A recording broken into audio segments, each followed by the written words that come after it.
What nuts? It is Wednesday, September 11th in the United States and Canada, and this is What Chaos presented by Prize Picks Daily Fantasy Sports Made Easy. My name is DJ Bean. This man is named Pete Blackburn. Over there is a man, a young boy, a cool man named Sean DePaz. How are you, my friends?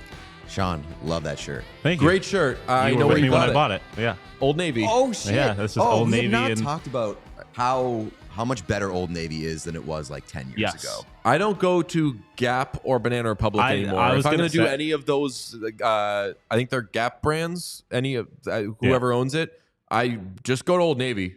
I was gonna say, I wonder if Gap, because I haven't been a Gap in like 15 years. It I is- wonder if it's come back a little bit too. I feel like it probably has. It is funny to me that like Old Navy, which was like the OG kind of fast fashion company where their clothes were kind of dog shit and fell apart, but were super cheap.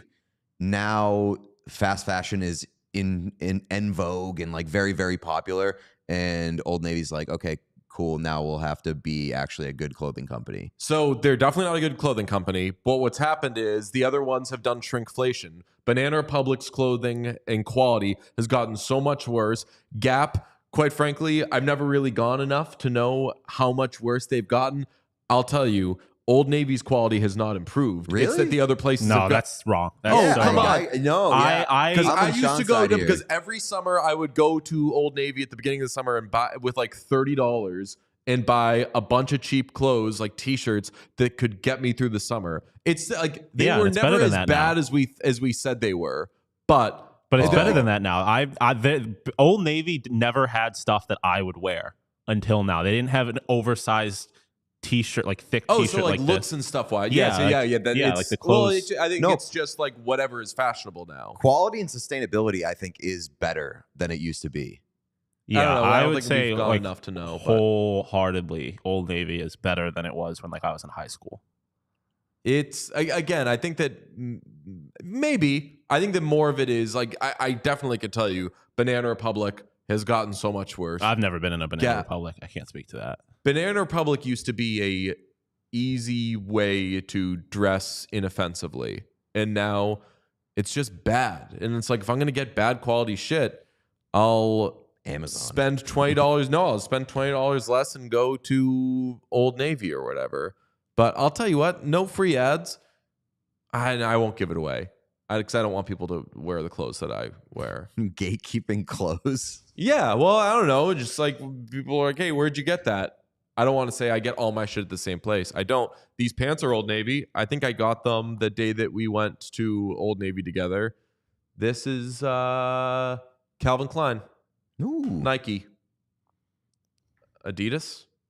Um, Jakub I don't want to talk about this anymore. This is a bad conversation. Jakub Lauko is on the show today, and he's incredible. We'll also be joined by our friend Cam Halbert, a.k.a. Sleeveless Gaming, to talk some San Jose Sharks and some NHL 25. Lauko is a maniac, but not like a crazy, hyped up, what's this guy on kind of thing. He's just a maniac, and that is perfect for this show. He's wonderful with us. We talk about the Wild. We talk about his time with the Bruins. We talk about video games. We talk a lot about Lord of the Rings. We talk a lot about grapes. So that's coming up in just a few minutes. Get psyched. But first, Sean, do you have a victory lap to take on these Wild jerseys or what? these, and I'm sorry, Wild, Utah. other than the fact that, I mean, I don't have a victory lap to take, I guess, because I don't know that Pete's opinion has changed on them, but Hasn't. they're sick as fuck and they look awesome. So It's so much better now. I The thought it whites was are already so good, and the now whites are so good. The inaugural season patch. The patch is beautiful. Bangs. Yeah, it's the all patch good. is good. But Top half of the league in uniforms. My stance already. remains the same. Like I think that with every look that we get at them, like I might like it a little bit more, but I still think that my like of these jerseys is going to max out at, yeah, they're fine, they're inoffensive, like they're pretty decent for an inaugural season, but they could be so much better. And we saw that with the somebody did a mock-up replacing the black with purple, and they look so much better. I don't The know that I agree blue with just that. doesn't do it for me. The blue is great. The blue but if is you had the beautiful. purple in it and you made it look more like the Utah Jazz, it would look so fucking good. But like, how did you feel about the Boston Fleet doing basically a sideways Whalers logo, which I loved? But a lot of people were like, I have figured out that this looks like the Whalers. And it's like, yeah, it's an homage. I don't want that shit to happen with the Utah Hockey Club. And again, I like these colors for them. It feels familiar without being super derivative. And that is a tough line to walk. And I think that they've done it. These aren't my favorite jerseys in the world, but I like them. I have always been that like they could definitely use purple in the color scheme, but especially for the fact that these jerseys were not well thought out and are supposed to be temporary, and they're already better than like half of the league's jerseys. Oh, that's an overstatement. Come on. I don't think they're better than half the league's jerseys, but they are definitely good. And not every jersey I think they're pretty good. Is good. That's crazy. I think they're pretty good. I think they're. I've told you. I think they're better than the Ducks. I said that without thinking of if like ranking 15 jerseys ahead of them. I guess I think they're better than the Ducks jerseys. I think they're. I don't like the Ducks jerseys. That's wrong. I don't like the Ducks jerseys. I think not that I don't like them. I think they're better than the Ducks jerseys. I think they are better than like the Blue Jackets jerseys. I think they're better than the Wild jerseys.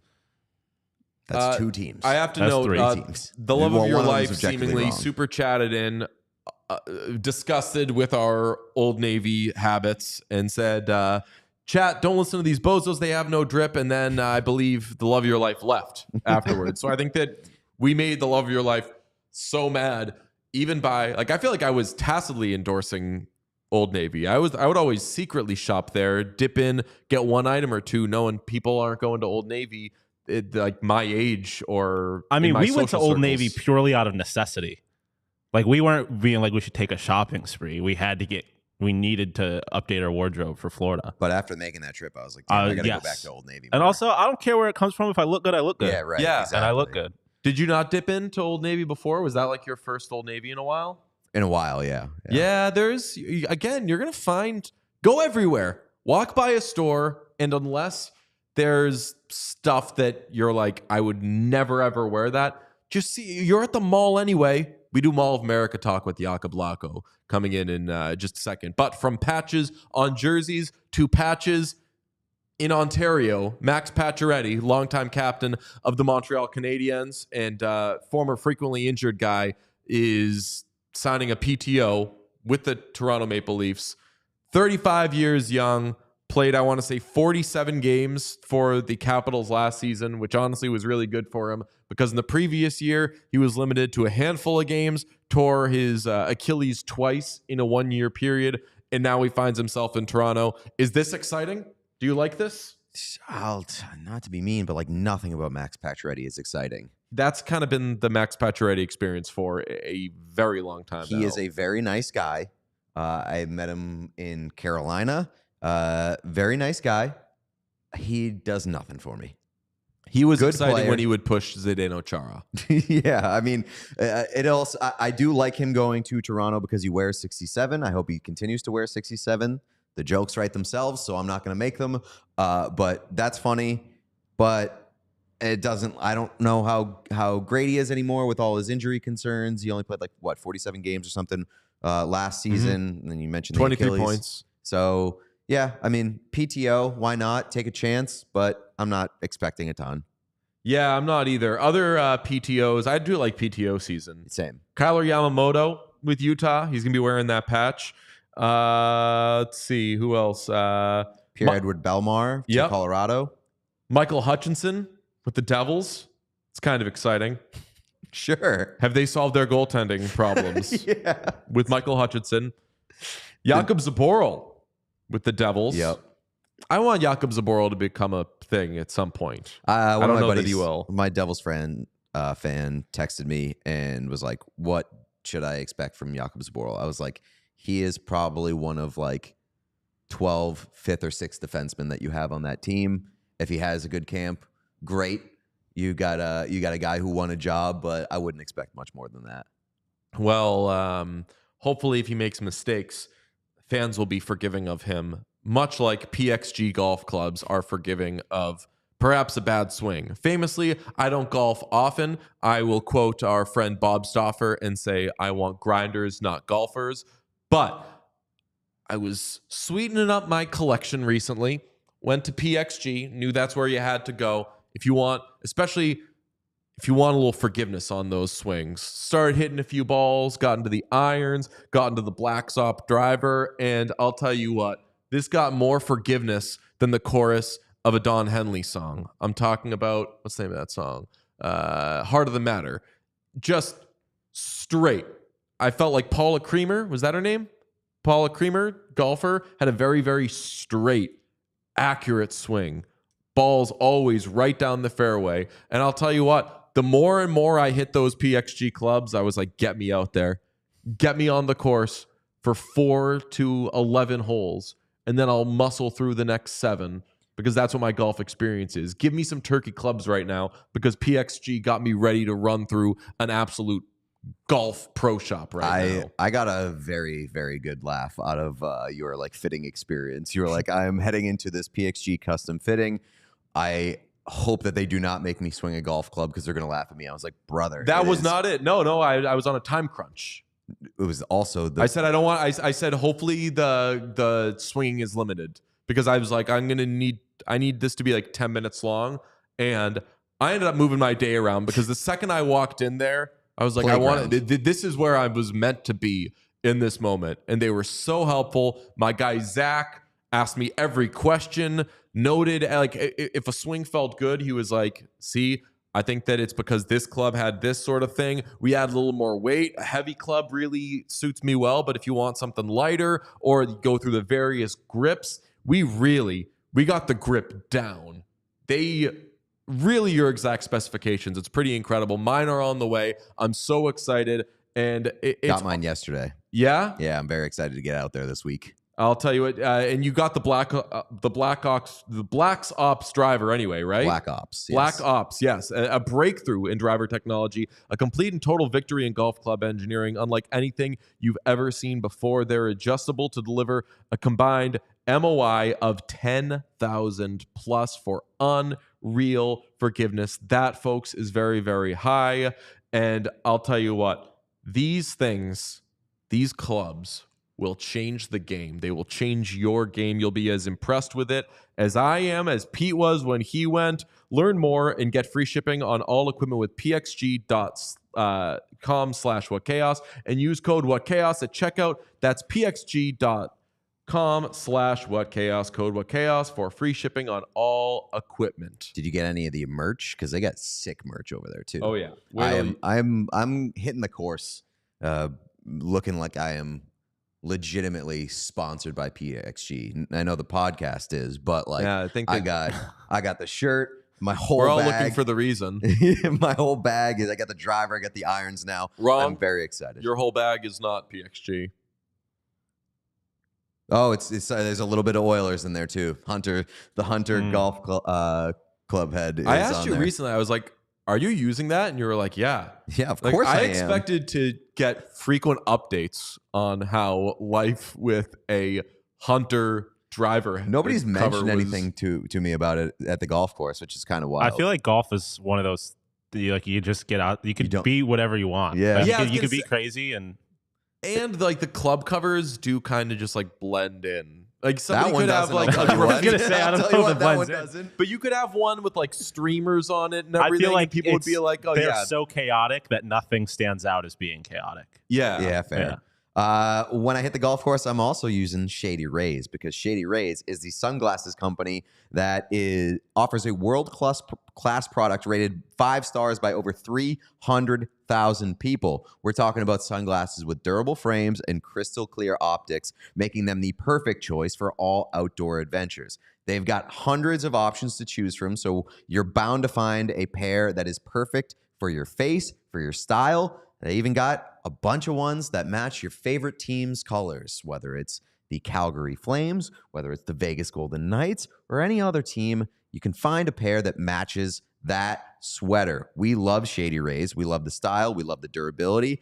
We also love the return and exchange policy because you can return a new pair, or if you lose them, you can return them within 30 days and get a replacement. There's no risk when you shop. Their team always has your back with personal and fast customer support. So exclusively for our listeners, Shady Rays giving out their best deal of the season. Look at that. Head to shadyrays.com and use code AC35 for 35% off polarized sunglasses. Try for yourself the shades rated 5 stars by over 300,000 people. That's Shady Rays. A little inside baseball.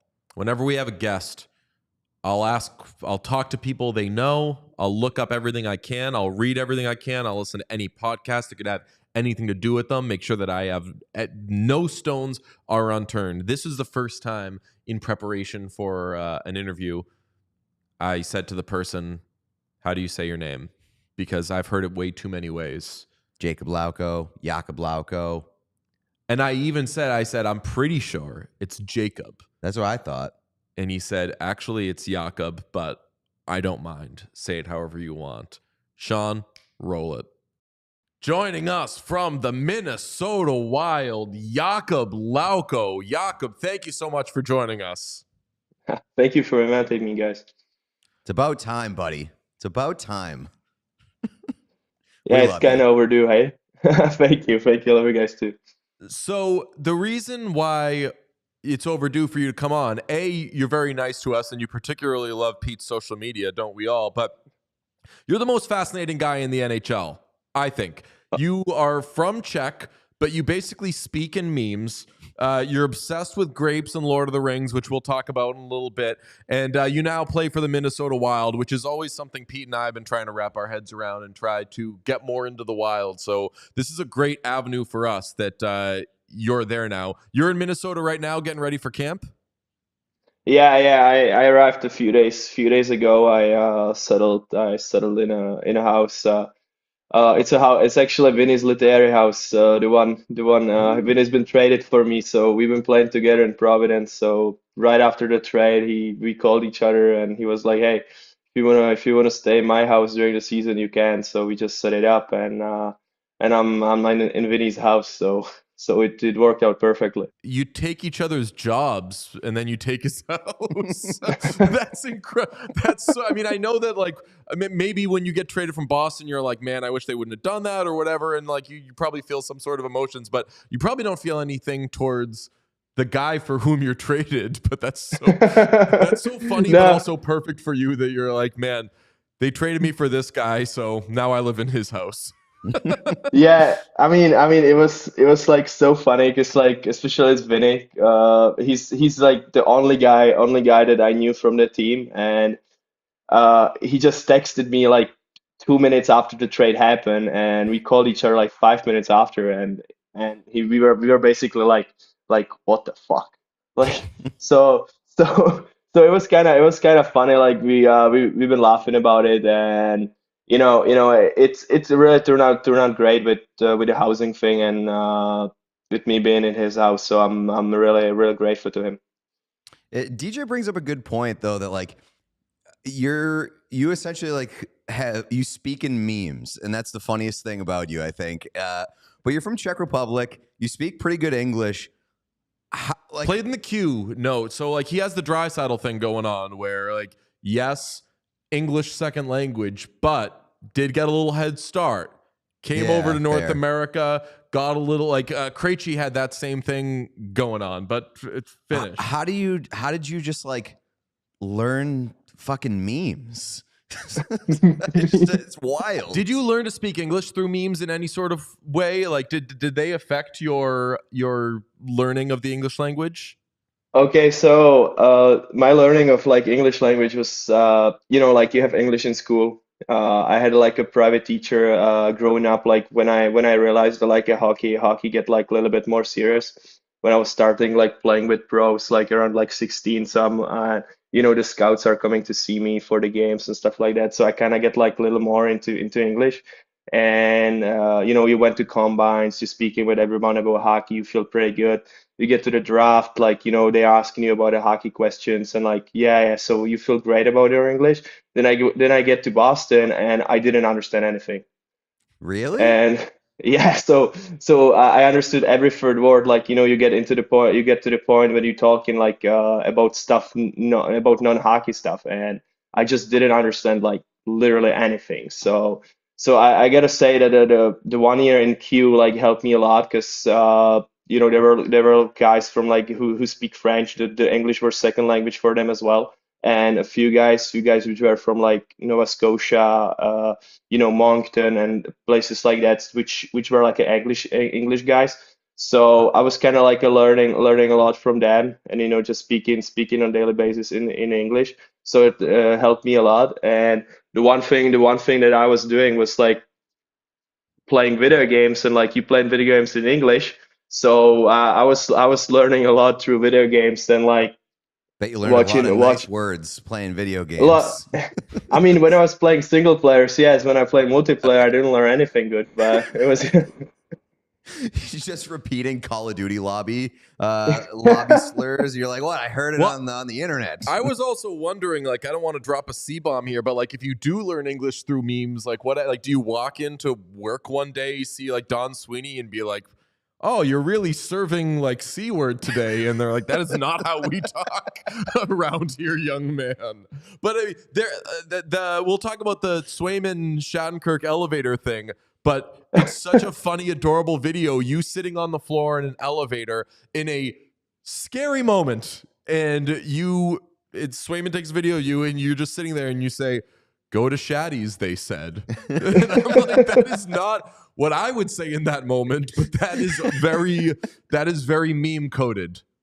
I mean, like it was just like such a random thing. It's like we were like literally on our way down, and I don't know if I dropped it or Sway dropped it, and we were like, hey, like, can you imagine if you got stuck here? And five seconds, Oh, 5 seconds late, 5 seconds later, we got stuck in that elevator. And I'm like, Sway, hey, this just didn't happen, right? Like someone's like making fun of us, right? And literally, it just didn't click to like a bottom by like I don't know, like few inches, so they couldn't open it. So we immediately called Shady. Shady went down, and there was like a small little window that where he was like basically laughing at us for like 10 minutes. Then, then we called like there was no chance for us to open it, and we call like the fire department if they can get us out of the elevator. So one fire truck came, and they were trying to open it, but it was an alt elevator with like a magnet lock. So they had no idea how to open it, basically, like without a big like a saw. So they had to call another fire truck. They bring the like a big how we call chainsaw. They brought like a big chainsaw, and they had to cut the lock. So it took us like almost like an hour. We were stuck there, but it was just like so random, so funny because we were literally like joking about being stuck there, and a few seconds after we got stuck. So the story was you were visiting Kevin Shattenkirk for Yeah. Christmas, you and Jeremy Swayman, which is a nice thing that happens all the time. Players will, because if their families are out of town or whatever, and you end up getting stuck there. I did have this question on Swayman. Do you think the reason he hasn't signed with the Bruins is because they keep trading his friends? I, I don't know if I'm in a place to comment on that, but I don't think that's the reason. But I hope they resolve it soon, because Sway's a hell of a goalie, hell of a person, and and NHL would miss a great player, great personality to play if they won't sign it in like a in soon, you know. So I hope they'll resolve it soon, and he will play. He's an incredible person. best. We love him so much. How did it feel getting traded from Boston? I mean, you know, like first of all, it was a shock. Like I had no idea it was gonna happen. You know, exit meetings with Boston, I think went like okay, went well. I had no idea something would be in talks like about me getting traded, but you know, it was during the draft. We back home. I was back home. We have like a big film festival like close to my hometown. So me and my buddies, we were like sitting in the town having a dinner, and you know, I was kind of like I was like 3 beers down, and I'm sitting there, and I saw on my phone that like Don Sweeney is calling me, so I'm like, oh my God, I'm getting traded. So pick up the phone, got told that I'm traded to Minnesota, and that was basically it. So it was a shock for me, and but I'm really glad that I'm in Minnesota right now, and I'm really excited. I'm really excited for this season. I'll be real. Pete, you probably feel the same. Like I'm happy for you in a lot of ways because the in and out thing. This happens all the time. Like where they're good players who, in whatever their situation is, they're so close to like consistently having that spot and getting it. Like because once you do have the spot, then you can kind of work your way up and establish yourself even more. You're probably at a point in your career, maybe a couple years in, where you want to be playing regularly and getting to get as much run as you can, no? Yeah, I mean, like obviously, like I just felt that first feeling was like, okay, like this is a new chance, like you know, just start somewhere new and build my position there. You know, like I played like most of the last season. I was up the whole year, and now I'm feeling like I get somewhere. I get to the place where you know, when you look on all the trades that like Minnesota did by the trade deadline, you know, they basically traded their whole fourth line. So I mean, I'm in a place where we can establish and like build something for like for myself in on that fourth line, and bring back like the mentality and like the what the Minnesota wants from me and from the fourth line. So so I'm really happy with the position I'm in right now, and you know, just like try to build something here. Were you frustrated by the end of your time in Boston by being in and out all the time? I mean, like even as our relationship aside, like I was like, just put him in the fucking lineup. He's one of the fastest guys I have. Like you have more upside than a lot of the guys that they were putting in there. Were you frustrated that you didn't get more of a chance? I mean, like obviously, like every guy who doesn't play kind of want to play, but you know, like I was, we were there were some points like especially in playoffs where I thought like I could go in and play, but you know that's the decision of the coach, decision of the management. So I was just trying to be present, trying to be positive, and like be a good teammate. So obviously I wanted to play more like everyone would, but it wasn't really my decision, and didn't play that much, like, but you know, it is what it is. It's just like that, you know. What did that goal in game 3 feel like? Because you had the partial break to the net. Ekblad, I'll say it for you, kind of helps you into Bob. You end up going from a great scoring chance, thinking that you're going to get the team back into the game, to sit in the penalty box. You end up scoring later in that period, and you looked the most pissed I've ever seen someone after they scored a goal. You scored that goal and you were like, you looked like you were ready to kill somebody. What was that, I guess, like 10-minute period of your life like? I mean, like it's already like 4 or 5 months, right? So I can talk about it, but I mean, like I have no. Sorry if I dropped the F-bomb. I had no fucking idea what the referee was doing with me, like with me giving me like an interference penalty for that, because I I I don't know if like anyone could avoid it, or like I don't know. I would need to like a face through someone to not hit Bobrovsky at that point when someone drags me, put me on the ground, and basically hit me to their goalie. So I'm like, how the hell did I get like interference penalty for that? So yeah, I've been really really pissed. And after that, like I scored, so I I was pissed. Yeah, I was really pissed, even though I scored. We got to talk about we almost saw you die last year. We were in Chicago when you took the skate to the eye. Oh my God, Yeah. that's right. Yeah, Dude, we were there's like, no oh, one who's no. like had your life, but continue. Pete. You have had awful luck in terms of being out there for like crazy stuff happening to you. Like, go bring us through the Chicago thing. How scared were you when you took the skate to the face? I mean, I just want to say first that I was incredibly lucky in very unfortunate situation. Because obviously I got hit along the boards, ended up on my floor, and I think it was Johnny Beecher who pushed their guy like into the boards, and how he pushed him, he kind of like kick his leg back, and it went right under the visor, uh, close to my eye, and basically like sliced me like a few millimeters next to the eye, and broke my skull in like cracked my skull in like four places. So like it was like immediately I couldn't see anything. It was so much blood. It was like squirting through. It was like leaking. I was bloody in like a second. And so I like my first thought was like, hey, like I need to get to the locker room immediately.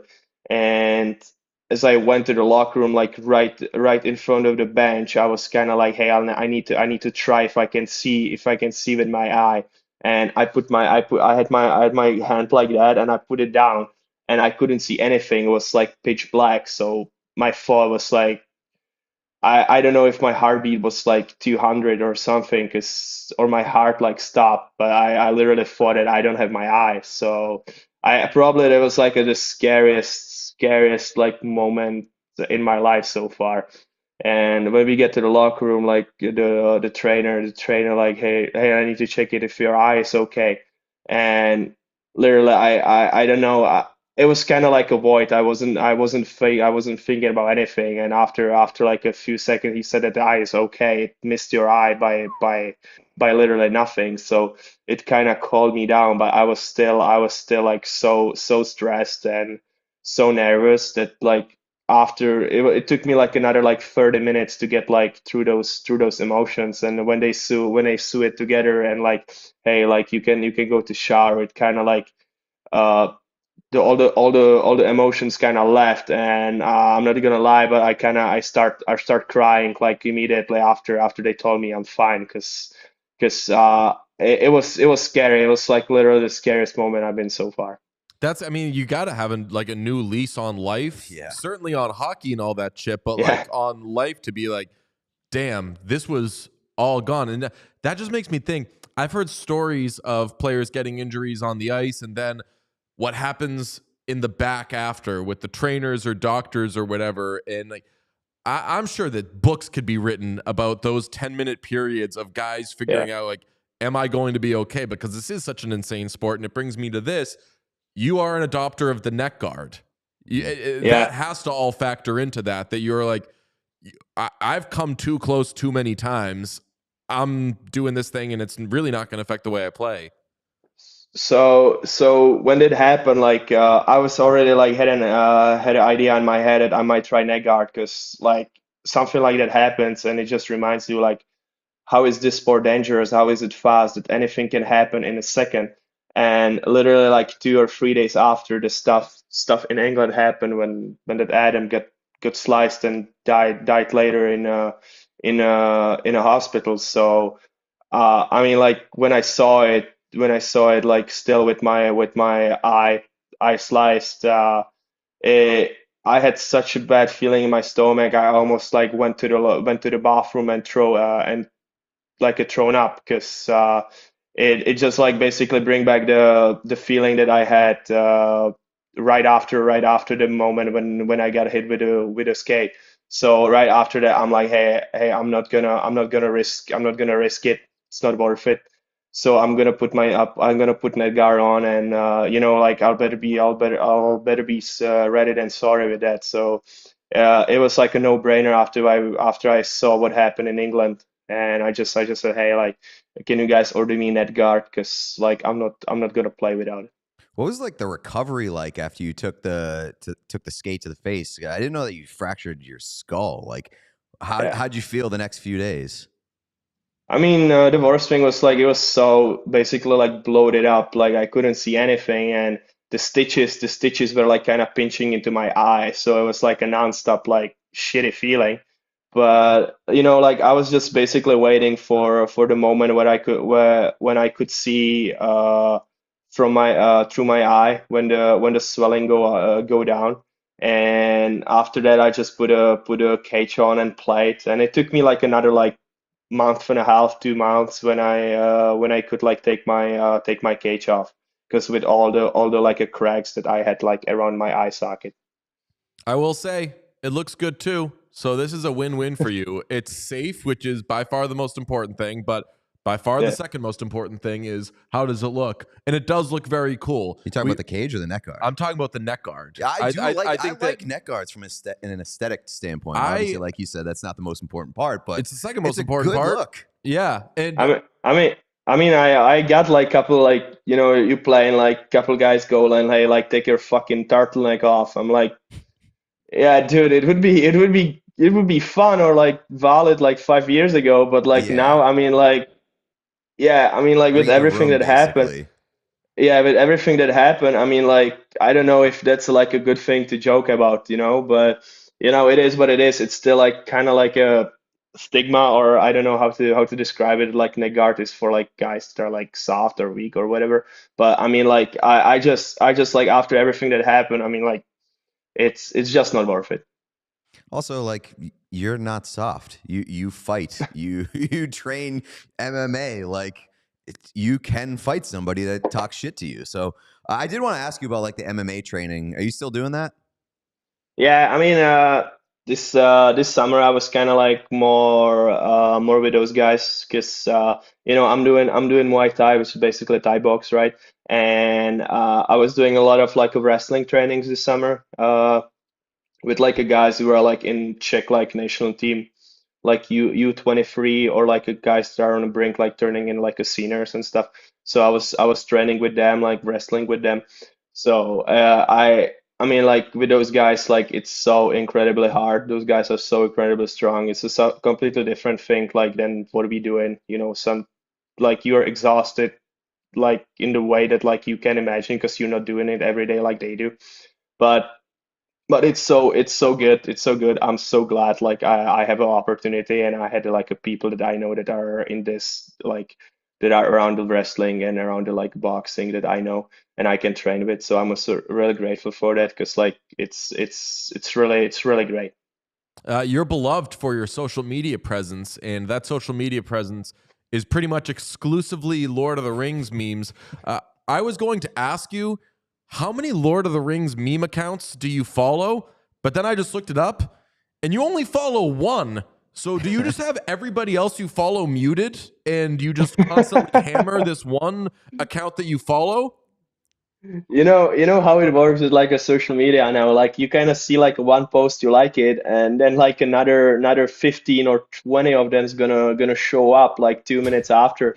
Because so I can only follow one account, and I'll see like 30 of them like in next 2 minutes. So uh yeah, I mean, like Lord of the Rings is like a one thing that I grew up on, and it was like my favorite thing ever when I was young. So it's really close to me, and I just, those memes are, I think, like most of them are really funny. So it's just something I like to do. I feel like you've really cornered the market on horny Lord of the Rings tweets. Because you have a lot of like when we doing it and Helm's Deep comes on, that shit. Like that's unbelievable. You are so fucking weird, and I love it. Do you watch Lord of the Rings in Czech or in English? No, in English. Like when I Okay. was watching in Czech, I can basically say it by my heart. You know, like when someone was talking, I could like talk with him because I knew all the lines that they were gonna say. But you know, lately when I was watching like the extended editions and stuff, and you know, like when I'm speaking English and everything, like I'm watching all the shows in English now. So lately I was watching it just in English. As Pete said, most of the memes that you post are about Lord of the Rings adversely affecting relationships, which is just not a genre of joke or experience I'd ever heard. Not to pry, like, do you relate to that? Have you been in moments where like a romantic partner has been like, it's me or Gollum, and you're like, get ready to speak Gollum, buddy? I mean, that's one of the red flags. If a girl tells me that she doesn't like Lord of the Rings, I'm like, okay, you can go. But But why does like I've dated people and they've never had to say whether or not they like Lord of the Rings. It's so interesting that Lord of the Rings comes up and becomes potentially a divisive issue. Like how quickly when you meet somebody, how quickly into you knowing somebody does Lord of the Rings come up? I think it's like a third or fourth question, I would say. That's the best. It's outrageous. That's the best.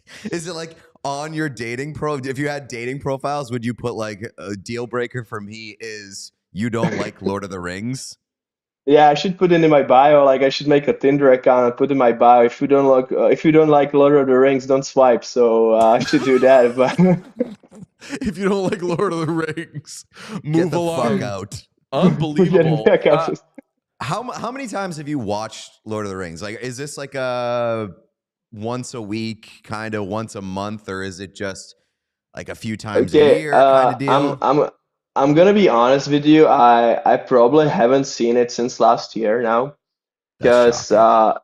yeah, that's shocking. Because like I mean, like it was so much going on, and especially in summer and stuff. Like you don't really have a time to go and like sit for like a 3.5 hours to watch a movie. So a long time, but in total, I I honestly have no idea. But the number would be probably in hundreds. Yeah, I'm not gonna lie. It's probably gonna be so weird to say, but it's probably in hundreds. Oh my God. My favorite meme, by the way, and it's tough because there's like 900 that you've posted, but there was a news story, or it was a collection of news stories, and the headlines were Netflix is concerned about some of its users. Sean, if you want to throw that up. Someone watched Lord of the Rings trilogy 300 times in 2018, according to Netflix, and you posted it with, yeah, 2018 me was wild.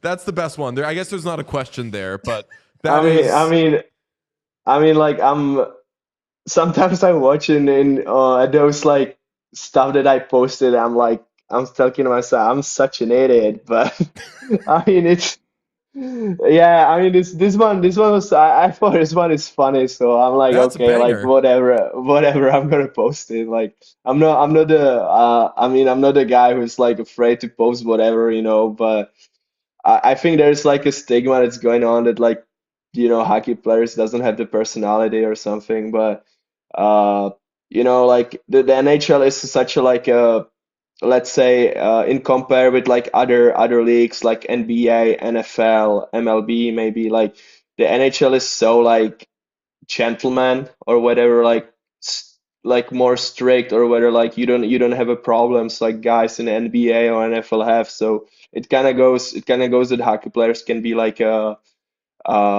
boring, I would say. So I mean if I like Lord of the Rings, if I like anime, if I like UFC, whatever, like I'm not afraid to like say or show that I like it, you know. So that rules, and that's kind of the core of this show is we get guys on and we fuck around with them. We'll talk about serious stuff as is needed, and we'll do proper-ish interviews. But we also know that there are a lot of fun people in the league like yourself. Are there, though, like yourself? Like, have you met a lot of other players in the league who who do wear their like passions on their sleeve the way that you do? Sorry. I mean, like from the guys that I that I've played with, you know, like yeah, the one good example was like Linus. I mean, Linus doesn't talk about like probably his hobbies that much, but like the guy is a really big like a anime and manga fan because he reads manga and you know, he watches anime, and I think his knowledge about it is so deep. And so he's one of the guys that like we've been talking about movies, you know, the episodes of like Naruto, like One Piece, whatever. And he's like a really passionate about it, you know. And like people really don't know about it because like, you know, it's his hobby, and like he doesn't like show it much on for the socials and stuff He's like that. But Swedish. yeah, he's Swedish, so he's little like Just conservative. yeah, Yeah, you're it's just just kind of just for not himself. braggadocious, even if you're like the best Yeah, at yeah. what you do. Yeah, exactly. So, you know, there's a lot of people like, you know, like a hunters, for example. Like for me, like hunting was never a thing, but you know, talking like with Marshy or Sway and people like that about like a hunting, it's like crazy how they like passionate are about it. And you know, you have Pasta, who's like a really big like soccer fan, or like he really cares about like a style and fashion and stuff like that. So like if you take a look at like the stuff that he's wearing, it's incredible and he can pull it off. So there are people like for example like Pavel Zaka, because he was just like a really good friend of mine, and he's a really good teammate, but he doesn't have any socials. But he is very passionate about cars, for example, you know. And just people don't know about it because he doesn't have those socials and stuff like that. But people like hockey players are not boring like maybe the all the fans or people around like think they are. But it's just something like, you know, we don't have those scandals, we don't have those stuff like people in NBA or NFL has. So like Tyreek Hill now, right? Like you don't see Sidney Crosby get pulled by a police trying to fight off police, you know. So you know. Uh, did you mean the movie Cars or like Cars? Cars, I'm cars, cars, cars. okay, because if he's a Cars guy, Spalzak, a big Lightning McQueen guy. yeah, then like But you and him McQueen. would rock. Just like, hey, you want to go see a movie?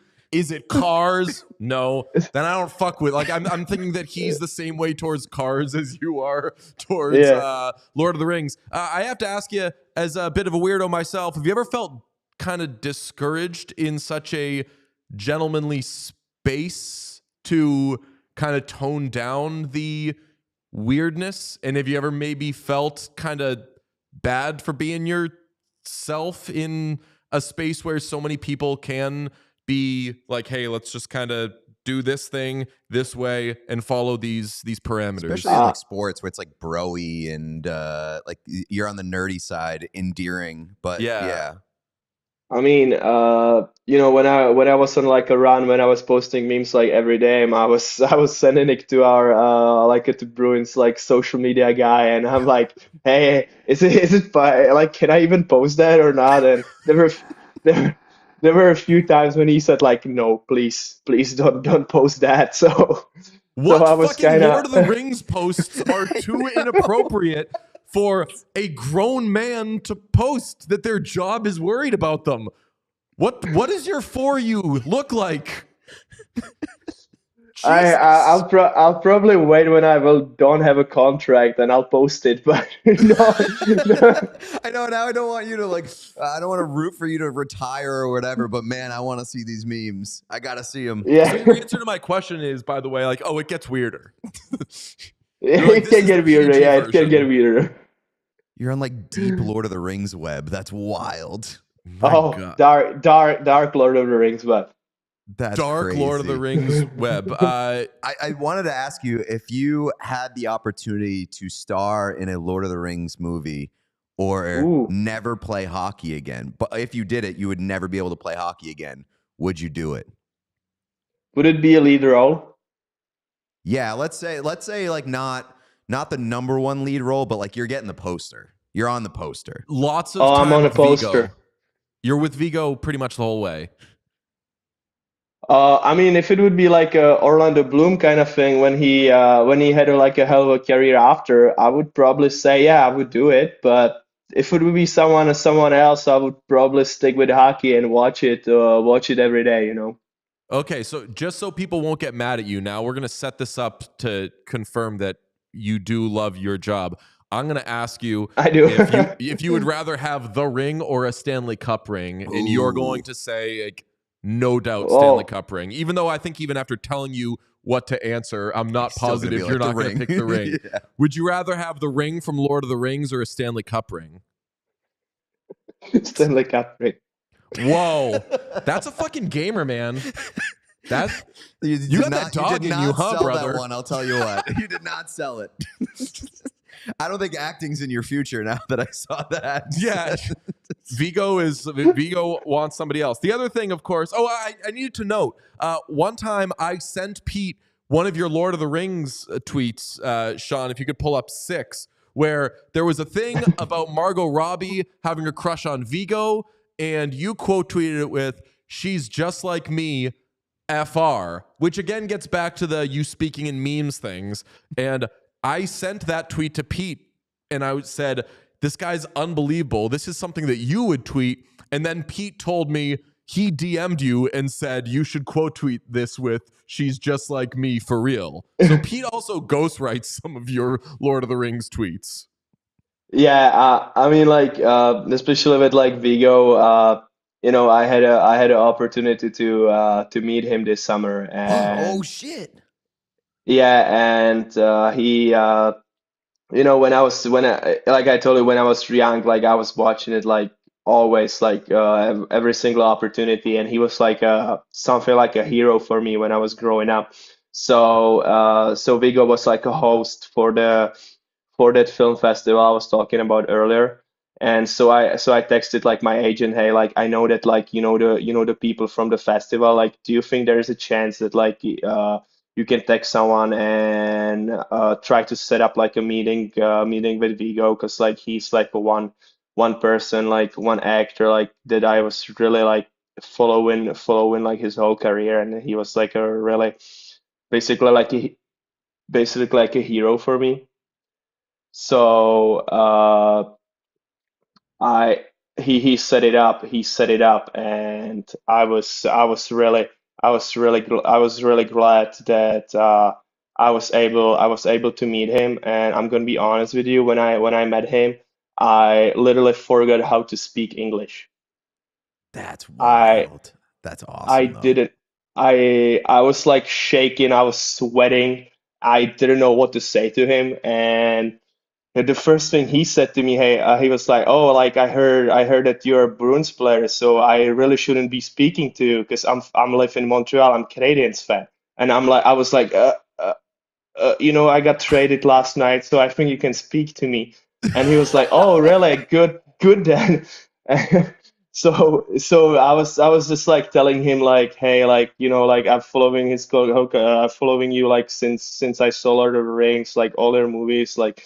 You were really like a hero for me. I showed him that I have a tattoo. I have a tattoo his on my forearm, and he was like surprised. He was like his wife was like super happy about it, that someone would have like a Vigo tattooed on his body. So it was a really like a lifetime memory for me, and I would be always like remembering that moment.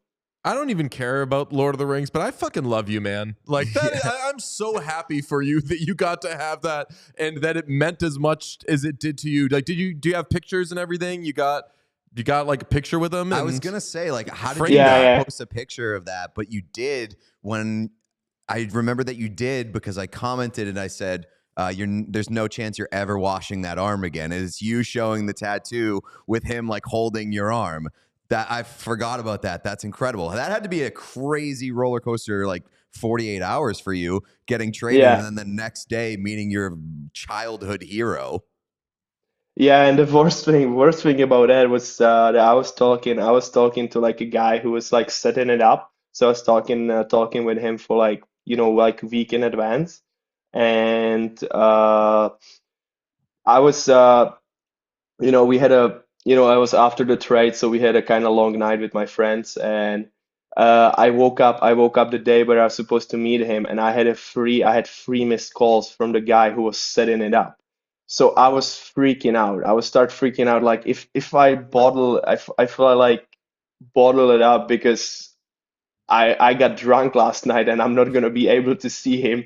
I'm gonna probably jump out of the bridge because because I was so stressed. But like I called him, he picked it up. I was like, I'm really really sorry. Like, is it still on, right? Like, tell me it's still on, right? And he was like, yeah, it's okay. Just come by like 4 p.m. like to that place. We will be there, or like you will wait for us for a minute. So I'm like, so he told me like be there at like 4 p.m. I was there like at 2:30, waiting like an hour and a half in advance, just to not be late. But yeah, it was really like one of the like greatest moment in my life. I'm not gonna lie.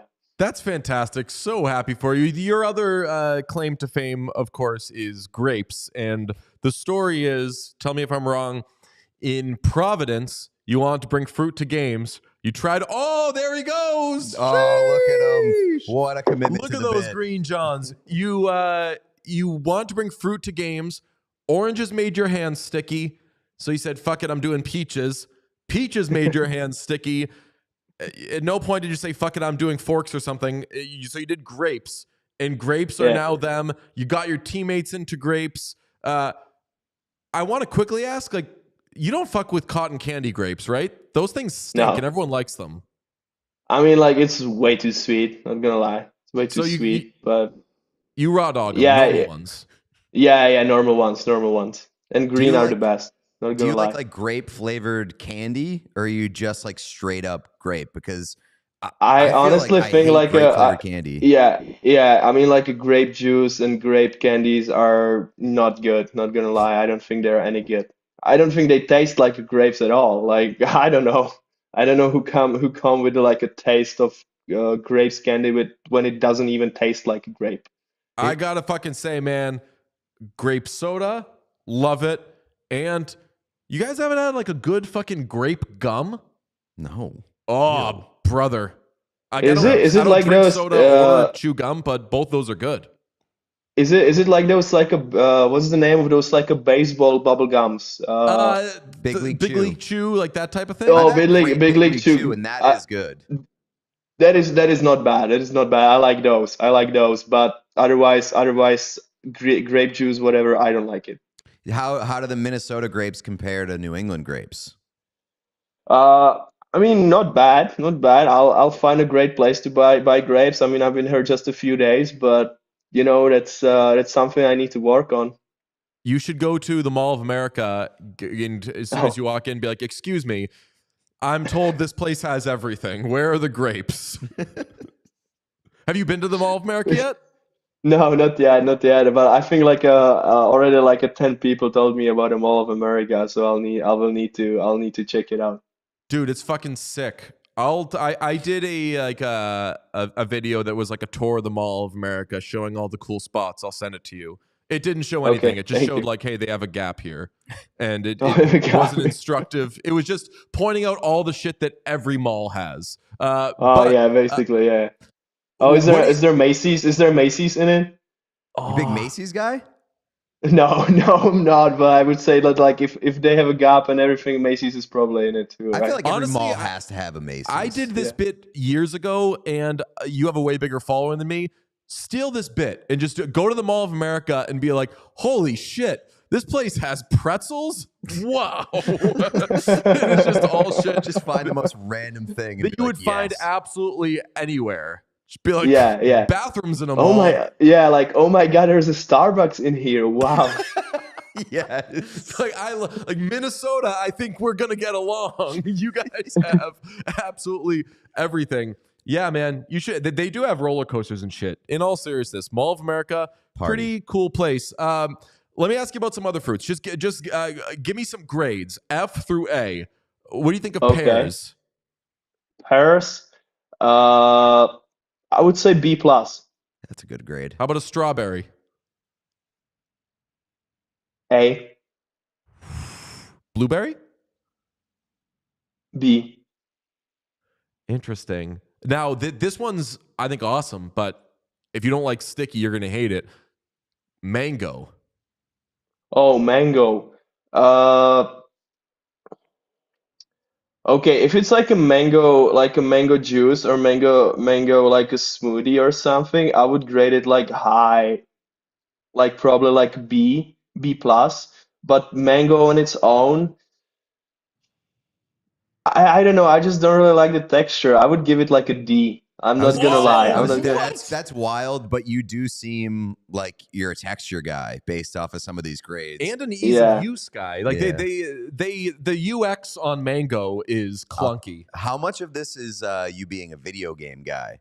Because video game guys love the snacks that don't leave Yeah. any residue for the Mhm. controller and the keyboard. So I'm a big like let's say single player guy. Big I like to play like games where they have like a long good campaigns like with a great story. But also I'm like a big Call of Duty guy. I play Warzone a lot, and we have a really good group with my buddies from back home where we like to play a lot of Warzone. And before like every time we play, I just go there and like make myself a tea.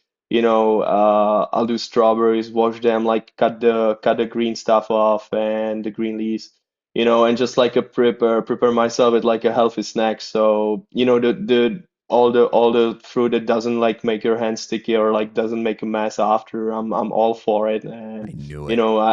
yeah, I really like to be like prepared for that when you play for like a few hours, couple of hours, like you just need like some good snack. So again, pineapple probably out of the question for you, right? Oh, pineapple's really good. It's a like a pain in the ass when you have to like cut it or on your own. So when you buy like a pineapple chunks, I'll just grab a fork and I was eat gonna it say because you I can eat them love with a pineapple. fork. Yeah, but I mean, Pineapple is like really really really good. I love pineapple. I'm and sorry. I just last one, tomato. People forget that's a fruit. Oh, I love tomato. I'm really really big tomato guy. I love tomato. Awesome. I did I want to don't ask I you. don't I don't understand how someone cannot like tomato. And there's like so many people especially in states which don't like tomatoes. They do like a cheeseburger or burger without tomatoes. I'm like how can you do it? Like it just gotta be on a burger. I don't know. I don't That's find an it automatic for necessary. me. In fact, sometimes I like to sneak a tomato into a breakfast sandwich. It's just Mm-hmm. another layer, and it's good. Yeah, it's not necessary for me though. Like how People treat it like it's lettuce, and it's not lettuce. It's But not they're Like, like lettuce. does I it think Yeah. really need to be lettuce is there? more important for like But burger purposes. I like lettuce on a burger. Yeah. I'll do all that So shit. are you a huge ketchup guy? Uh I mean, I'm not like a guy who puts like ketchup on pasta, but I know a lot of people are. But I love ketchup with like ketchup with fries is probably like the most like needed thing ever because I think like there can be fries without ketchup. But yeah, like I'm not like the guy who's gonna put it on pasta. Yeah, you have you have like tasteful ketchup energy. You seem like Taste a the guy ketchup. who uses like if you were to tell me that you were like a mayo on fries guy or something, or even barbecue sauce, I'd be surprised. I would bet a lot that you're going ketchup on fries. I did want to ask you a couple of video game questions. Number one, Mm-hmm. what are your preliminary thoughts on Black Ops 6?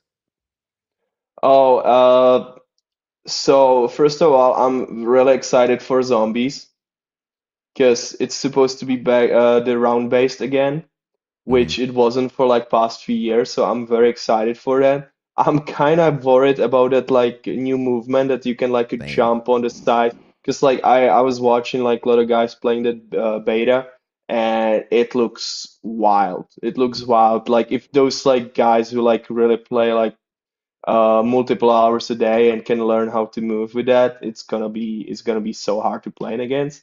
But you know, like I just have a hope like every single year that it's gonna be good again. But you know, the last one I kind of liked. It wasn't bad, but it's not like the Modern Warfare, which was like 6 years ago or 7 years ago, or the Black Ops 2, Black Ops 3, Black Ops 4, you know, those old ones which were like really, really good. But you know, I'm hopeful. I'm hopeful again. And like from my first like couple of videos I've seen, it looks great, and I'm just excited for it. And as somebody who has recently gotten back into couch gaming and like single player story Hmm. games, give me your top 3 like single player campaigns. Ooh. Okay, number one's gonna be Witcher 3, Wild Hunt. I've heard great things. I've never done The Witcher. Did you do The Witcher series with Henry Cavill? Oh, do we lose him? You're muted, maybe? Can you hear me? Oh Yeah, yeah, we yeah, yeah. gotcha. Oh yeah, sorry. Yeah, I did the series. First series was great, but I think after first series, the second and third one, it got into the normal, common Netflix bullshit, which is destroying all the books and all the book stories. Like for example, the Rings of Power doing with Tolkien work now, which is so bad. But The orcs, for I've seen they your have posts about lives. that. I don't know what this is, but I've seen your The posts about orcs it, are and actually you're good pissed. people. I'm sorry I'm talking about anything else, but I just think it's so fucking bad. I Are you mean, still for watching it? Are someone, you going to watch it through? for someone, of course I'm gonna watch it through because like it's about Lord of the Rings, so I'll take myself through it. Like for someone who didn't read the books or don't know anything about it, I'm I'm very positive that you're gonna like it if you don't know what the hell is going on in the books and stuff like that. It looks great. It looks great. It's a very well like filmed and stuff, but it has absolutely zero like resemblance to Tolkien work. It's so bad. It's just the Amazon doing like whatever they want with it. But it's whatever. It's like I'm just disappointed with it. I'm gonna watch it once because it's about basically like Lord of the Rings, and but it's just not good. But first, like I said, the video games, Witcher Wild Hunt is number one. Then I gotta go with Skyrim. Okay. Skyrim's gonna be number two, and number three, I'm gonna go with. Okay, I'm gonna do top five because there's way too much. I'm sorry, I gotta do top Love it. five. Uh, Number three, I'm gonna go with God of War, the whole like God of War series.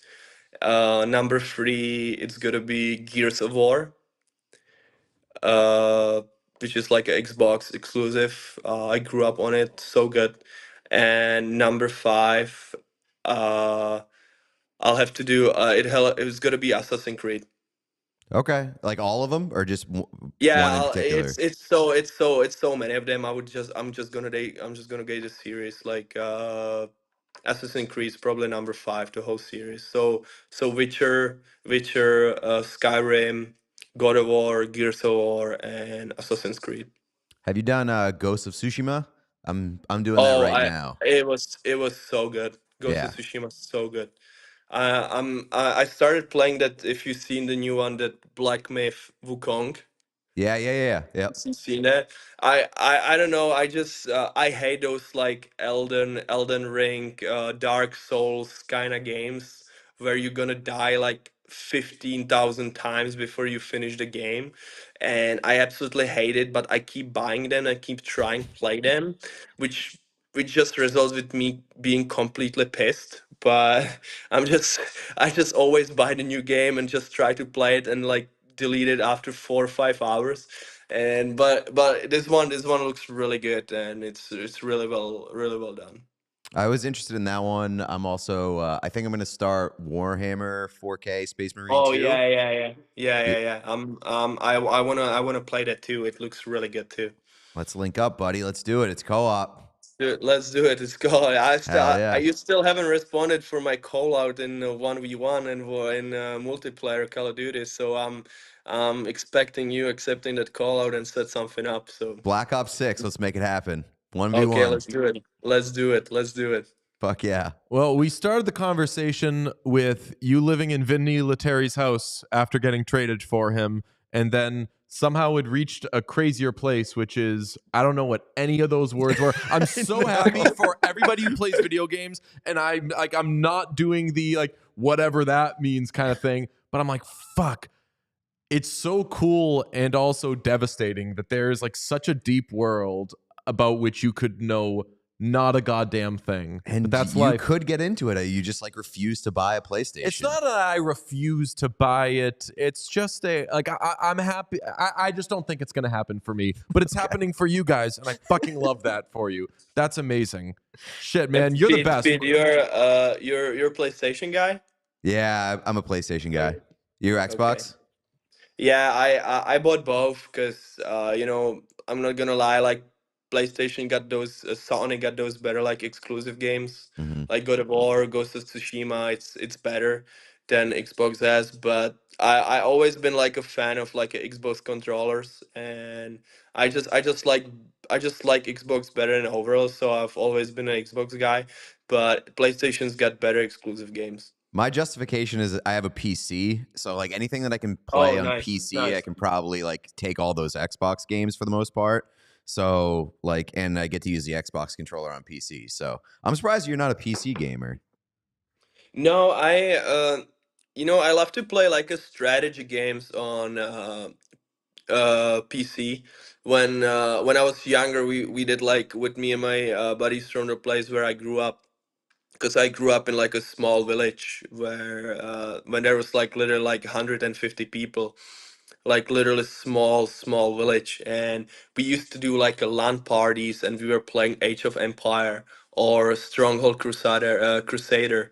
So we've been playing those games like for my buddies, and we've been just playing line games like against each other, and we were like, it was so funny because we've been doing like a coalitions. We just like team up against one guy and just completely destroyed him. It was so fun. You just get like we just got locked in a room and played for like a 3-4 hours just to Age of Empires and Stronghold or Stronghold Crusader, and it was like one of the great like childhood memories too.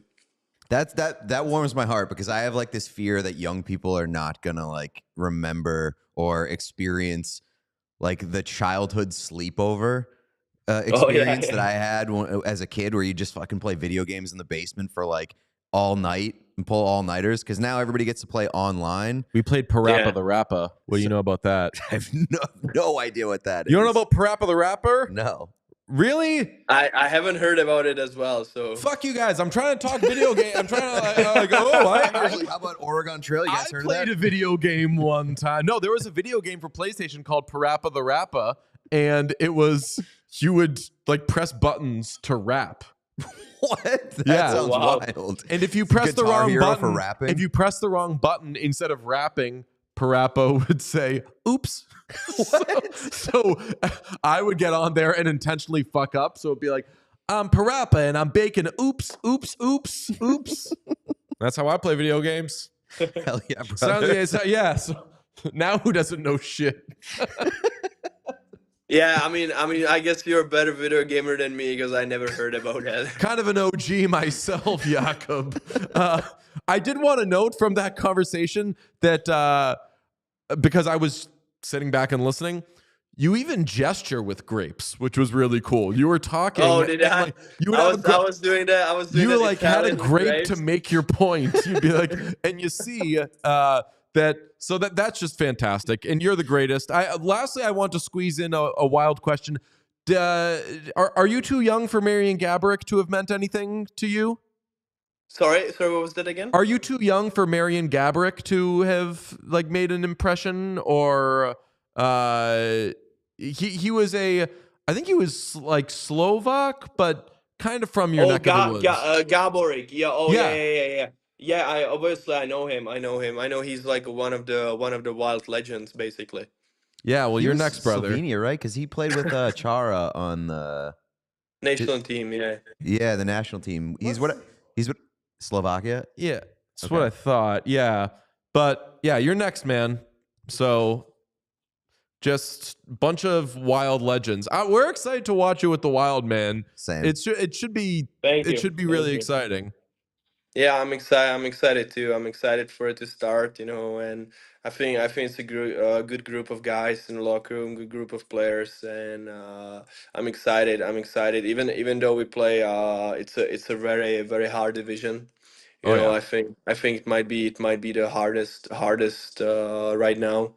You got Dallas. You get who else? Colorado. Colorado. You got Nashville, which is gonna be probably very very good. You got Winnipeg, you got St. Louis. Chicago got much better. You got Utah. It's a very hard division, and I'm excited for it to start. And it's the first time I'm playing on the other conference. So yeah. I mean, I'm very excited for it, and for the season. The West is so much cooler than the East, man. You upgraded, and you're still doing 94. Yeah. I'm still going 94. I was talking about like with my dad, and because I was always a 13 guy, but in the Boston 13.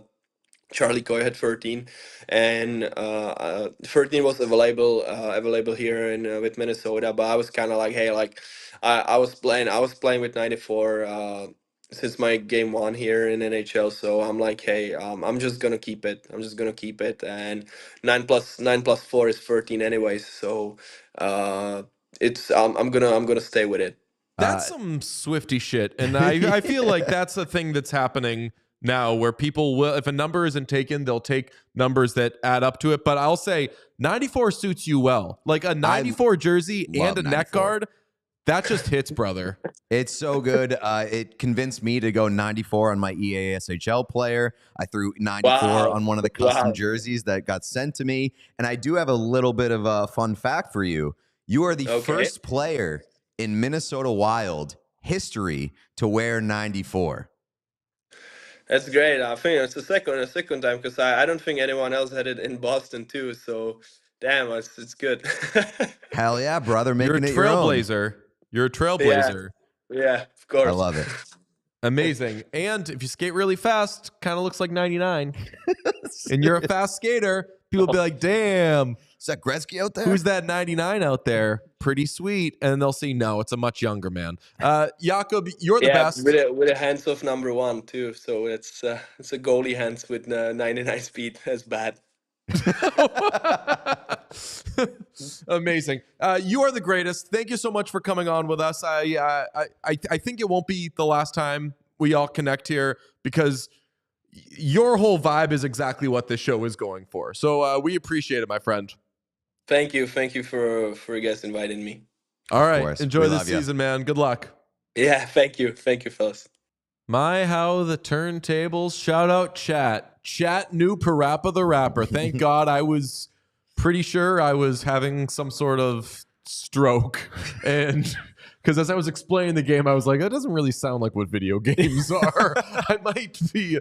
Maybe like at our sleepovers, we were just doing drugs. It does sound like what video games were when you last played video games. Yes. No, but I mean, I was going to say, like, I played NHL video games. I would not be surprised if, God bless him, Jakub was like, I'm not playing hockey video games. I was going to ask him that, but we already went like an hour and 10 minutes. So I thought it was maybe say that for the next conversation. But I bet that he plays NHL. He's fantastic. What a fascinating guy. I love him so much. And I know we didn't get enough into it. I am positive there were points in his like young career where he probably was like made to feel weird by being himself. And I love that he's just unabashedly himself because he's more interesting than a lot of people. Yep. Shout out him. Not to say there's anything wrong with being boring, but let your freak flag fly. And man, Jakub has that in spades. Thank you to Jakub Lauko for joining us. Sean, it's time we talk about the WNBA because while the WNBA is not necessarily partnered with Prize Picks or anything, I don't think there's like the official whatever. We've linked them. Whenever I do a Prize Picks read, I'm excited because it means I get to talk about the WNBA. And if you had been trying to 10x on Asia Wilson this season, you probably, I don't know, a bajillion X'd. True. Right? Yeah. How many points away? I think 11 away from the single season record, something like that. Not sure off the top of my head. But Absolute that sounds right. freak. She's one of the GOATs. Absolute freak, one of the GOATs. Caitlin Clark is having the season that we thought she would have and still is like the second or third most interesting story about the WNBA this year. Angel Reese season over. Mm, Her last bucket was a 3 though. So that's Really? fun. Yeah. man, WNBA is getting good and sports is getting good because you can jump on Prize Picks, America's #1 fantasy sports app with more than 5 million members. The most fun and exciting way to get on the action while you watch your favorite sports and players. You just pick more or less on 2 or more player stats for a shot to win up to 100x your cash. It's so easy. It's so fun. And especially with the NFL rolling around, you jump on those more or less. Who did I get into it with last week that I kind of chunked it a bit? But it was the Sunday night game. The Sunday night game is always the one where I do my more or less. That's when it's that glass of wine with dinner. That's what Prize Picks is as you watch your sporting events. And especially when you're just watching one game during the day, you have a million games on, it's tough to keep track. I like to do my one game, my one Prize Picks, more, less. I'm a big fan of emotionally hedging. Mm. So I'll cowardly. Take less on my Buffalo Bills and I win either way. Well, I'll tell you what, with the start Keon Coleman is off to. I was so happy. I was so scared. I was so scared that he was just not gonna do anything, and then I was gonna have to listen to the Xavier Worthy talk.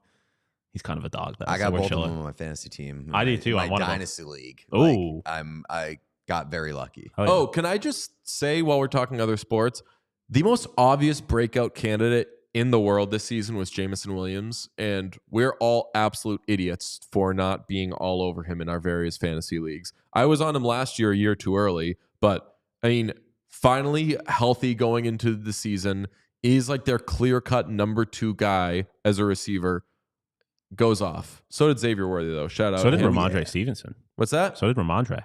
Fumbled though. Yeah, still got me fantasy points. And this is the post-Belichick Patriots. You're allowed to fumble. Yeah, that's fair. Now it gets encouraged. Whatever. You're Shout also out allowed to be a running back. Yeah, shout out Gerard Mayo. What a legend getting that first win. I was the only person I knew who DFS'd on the Patriots money line. Hey. Shout out that.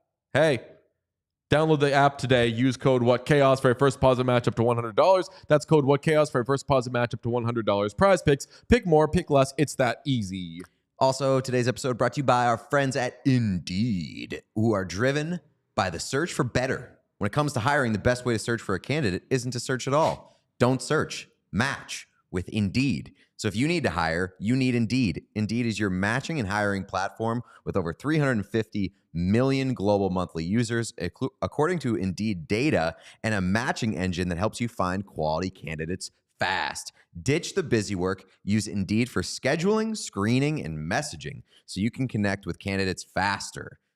Leveraging over 140 million qualifications and preferences every day, Indeed's matching engine is constantly learning from your preferences. So the more you use Indeed, the better it gets. Join more than 3.5 million businesses worldwide that use Indeed to hire great talent fast. And the listeners of this show will get a $75 sponsored job credit to get your jobs more visibility at Indeed.com/AllCity. Just go to Indeed.com/AllCity right now and support our show by saying you heard about Indeed on What Chaos. Indeed.com/AllCity. Terms and conditions apply. Need to hire? You need Indeed. I teased it earlier in the show. As we mentioned, the PWHL has their logos and team names. They are the Boston Fleet, the Minnesota Frost, Victoire de Montreal, New York Sirens, Ottawa Charge, and the Toronto Scepters. And you see, if you're watching on YouTube, make sure you're subscribed to YouTube, please. It goes a long way. You see all the logos there. Some of them, maybe, are giving a little bit of ChatGPT, but that's what you're going to get when you get any new logos now, because ChatGPT is probably doing things in the style of what would be made in 2024. I do like a lot of them, though. I really like the Minnesota Frost logo. I think that the best one, honestly, Boston Fleet. Not crazy about the name, but I think that everyone's going to like Montreal's. Victoire. Montreal clears Victoire, for me. yeah, Montreal clears Montreal. for sure.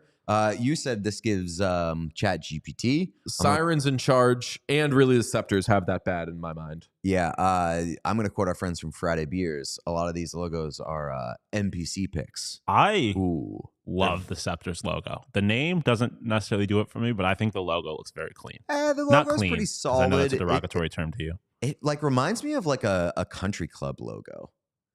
Yeah. The Very one we regal. really got to talk about. The Frost one stinks. The Sirens one stinks. Stinks. That's my Stinks. least favorite one. Sirens one stinks. The Sirens But- is your least favorite one? Sirens stinks. I think from like a visual standpoint, it is the worst one. But the worst one is Ottawa, because Ottawa is literally just if you took the Cleveland Cavaliers logo and mashed it up with the Calgary Yeah, Flames logo. They had a baby. That is exactly what it looks like, and it's horrible. Somebody commented on Twitter and was like, how does a logo without a face have an underbite? And that's exactly what this logo has. Yeah, it's this an is underbite. by far the worst logo in my opinion. stinks. It's so bad. And the Charge is just like a cool. Apparently, the Cleveland Cavaliers G League team is named the Charge. Yeah. So, real tough scene for these. You're for a these basketball team called the Charge? That's lamer than any of these things. At least- Let's talk about that. You named your team after a Charging. literal infraction Yeah. in the Well, sport that you play. To be fair, also an infraction in hockey. True. Yeah. Well, we weren't thinking of, we didn't know that, Sean. We don't know the rules of hockey. Yeah, I'll say I don't like two of them. I like three of them, and I'm indifferent on the fourth. I don't really care about the Toronto one. I know people are excited because it kind of looks like a Taylor Swift thing that she used in a music video. That's lovely if that excites you. As far as that actual logo goes, it's just fine for me. I like actively love Montreal's by far the best to me. I really like Toronto's. The Frost just is such a okay. I don't like Fleet is a lame name. Fleet is not a good name. Logo doesn't really do it for me either, but it doesn't offend me. New York and Ottawa offend me. Sean, I sent you all of the logo explanations. I was hoping that you would read them all, learn them all. What have you got for us? What can you tell us about these logos? The logo explanations don't upset me as much as the jersey explanations, because the jerseys are clearly just designed to look cool, and then Those things. logos weren't designed to look cool. They weren't designed to look cool at all. They were We designed. need to clarify. for Those were not. They were not going for purpose. cool. And like the descriptions were funny because like the Frost one was like the sharp edges represent the sharp edges of like frozen ice, and I'm like, I mean, yeah, like I would hope so. That's what your team name is. Like that's the kind of the whole point. They didn't offend me as much as the as like jersey explanations. There was a lot of this is slanted forward to show that we intend to go forward. And you're like, yeah, all right. they are not. So if it looked cooler, not slanted, that you was wouldn't have slanted it? Boston's is Or you would have slanted it just to be like, no. sailing toward victory. The forward-leaning shape of the logo invokes a sail catching wind, representing momentum and a relentless drive for success. It's like the second half of that sentence is just like, yeah, it's all bullshit. It's like it's leaning forward because it's supposed to be a sail. End sentence. The relentless charge towards success. Okay, cool. And everyone's trying to win hockey. It could mean like, it could look like you're coming back from doing something also. If you're sailing, you're going somewhere either way. Just say it looks like we're sailing. Yeah, and also I'll tell you what, it doesn't really look like they're sailing. No. It just looks like a bee. Boston is such an awesome city with so much character, and you're like, we're by the water, so we have boats. Cool, man. Anywhere on the coast could have done the exact same thing. So That doesn't what make would it you Boston? what would you accentuate if you were designing a Boston logo? Oh, I don't know. Something more about like the American history, probably, or literally anything else that makes Boston interesting, other than the fact that they're near water and there's boats. As an outsider, what would you say like the top 3 things are that makes Boston interesting? Ooh, I don't know. I hadn't really thought about it that much. I mean, like its attachment to U.S. history is the most important city in like the history of this country. Philadelphia. I No. mean, there's like things happen there, but like Oh, you could say that. as far as like the actual fight for freedom from the king, like we had Paul Revere here, and we had the Boston Massacre would have gone crazy. I know you can't really do What that. about like But that? the I mean, Boston that's- Eric Ripperson said that. That would be such a sick name, That's but it's so also hard. like Yeah, it's a little I too think loaded. enough time has passed. Yeah, but there's too many like, not to get too deep. There's too many True. like shootings and stuff now to go Yeah. massacre. That's a little, but like in a vacuum, pretty hard. I name. think we're onto something. Teams should only be in places that have like wild historical context, just so there's opportunity to have really insane imagery with either their logos or their jerseys. Like imagine, you know where what if Sharksburg, what was that, Maryland, had wherever the Battle of Antietam was. If you could do a team off of like, yo, Antietam went down here, you make some bonkers uniforms. Crazy ass teams. I am very interested to see what the jerseys look like, because I cannot see a world in which the Ottawa Charge have good uniforms. Yeah, well, I mean, they're going to be based around that logo, so I That's what agree. I'm saying, yeah. And It's like I hate that Montreal's are going to go crazy. gonna be Montreal's so automatic, but if you had to guess going into these, like who's going to have the coolest one, my guess would have been Montreal, because it's going to be something to Montreal. That's already cooler than whatever you're going to do with But your... even like the Montreal Victory is a sweet name too. I like Victory is a solid team name. I think. Shout out Johnny Drama. That's right. The chat likes that we're doing a U.S. history lesson, even though only one of us really is qualified to do that. But overall, I'd say I'm not Underwhelming. unhappy. Underwhelming, I would say. I'm not. I will like a Boston Fleet jersey though. I would say they batted like 50, or like they're maybe like 4 for 6 at best. Like you're gonna have some misses. Did you ever? I mean, you guys liked it at the outset, I think, but like I came around a little bit on like PWHL Boston, PWHL Minnesota. I think it was fine. It couldn't be forever. You needed some kind of something distinct. Charge is not distinct at all to me. So that's by far the biggest miss, in my opinion. It also hurts though that they're called the Ottawa Charge, and there is a team with a similar name that has unbelievable branding. Like if you're Chargers, you do rip off the Lightning. I would rather you rip off the Lightning than rip off the Cleveland Cavaliers if you're going to be called the Ottawa Charge. No. Yeah, I mean, I don't think they were actually ripping off anybody. I mean, it's you give that logo to like a room of sports fans. Yeah, 12 sports fans. Somebody's got to say this. I looks agree way with too much that. like I don't think the Cleveland design Cavaliers. was necessarily like intentionally like they took inspiration from these other things. I think it was just a bad logo, and then once it got released, everyone was like, "What the hell is this?" Okay, well, NHL 25 is out on October 4th. We're all very, very excited to play it, and who better to discuss the future of NHL video games and also our San Jose Sharks than the great Cam Halbert, aka No Sleeves Gaming. Hello, friends. Can you hear me? We can, buddy. How are you? Okay, I'm good. I apologize. I'm doing this from my phone with my AirPods. So, professional streamer here can't figure out his stream right before jumping on your wonderful show. A couple things to talk about before we get into NHL, though, that I want to bring up. First of all, unbelievable interview with Jakub Lauko. Green grapes are a masterclass snack, one of the best ever. And he's now become one of my favorite players. Secondly, 10 out of 10 Parappa the Rapper reference, DJ. I mean, I don't know if Pete is just like, he's a little bit younger than me, I guess, but Parappa the Rapper in like 2000 on PlayStation was just an unreal game. So, I just wanted to address that real quick. Look at me. I am the video game guy now. This is an ultimate turnaround. Look at me. You. Yeah, I was gonna say, what a redemption. Redemption arc for sure. I thought I was dying during that You had conversation. 3 people look at you and be like, You "What the looked fuck are like you were talking about?" dying. We're the only 3 And that the didn't worst know it, part was apparently. like Lauko is such a like I don't think that people who play video games are nerds, but he for sure like knows everything about video games. So when he politely said like, "Oh, I haven't heard of that one," I'm like, "Fuck, this guy's heard of everyone." He's also You said 24. I was gonna say you said it was popping in 2000. Yeah. right? Like he was born in Yeah, 2000. dude. Yeah. Exactly. There's no way that, even anyone born after like 97 would know that game. But I don't even know if he would know it's like what- GoldenEye, and that was the video. yeah.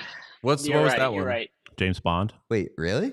We only played Parappa the Rapper. All right, well, it's I'm completely kidding. I over. know. Yeah. I'm No, saying, no. of course, no. Please, I was gonna do the like, I'll fuck up anyone here in GoldenEye. Everyone talks that way about old video games. Somebody's gonna win. Whatever. I did know. smoke my nephew in Mario Party recently. He's like 4. Okay. Had to teach him a lesson.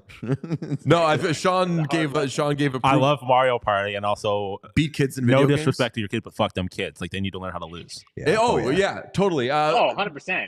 Make sure everybody is subscribed to Cam on YouTube. It's at Sleeveless Gaming. It's fantastic. I've watched some of your videos.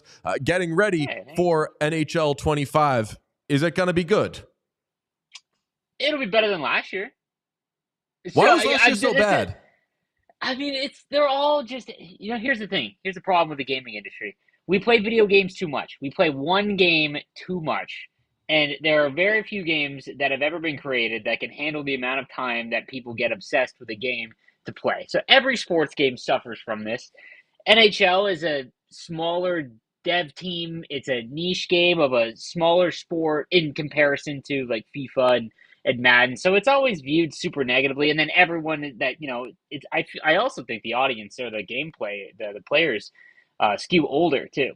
So everyone's just like, back in my day, franchise mode was the only thing that mattered. And, I grew up playing like thousands of hours of GM mode. But, I think that NHL 25 has some things that people are going to really like. I think the game is going to look cleaner.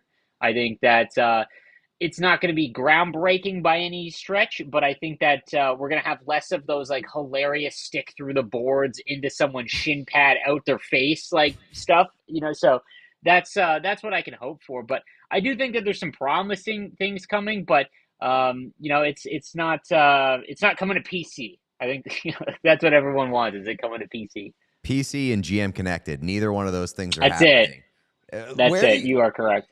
As somebody who lives in it basically like every day for hours on end, like where do you sit on the state of the franchise? Because fans always talk about how much they hate it, how much it sucks, and they still play hundreds of hours and they still seem to enjoy it, even if it frustrates them at points.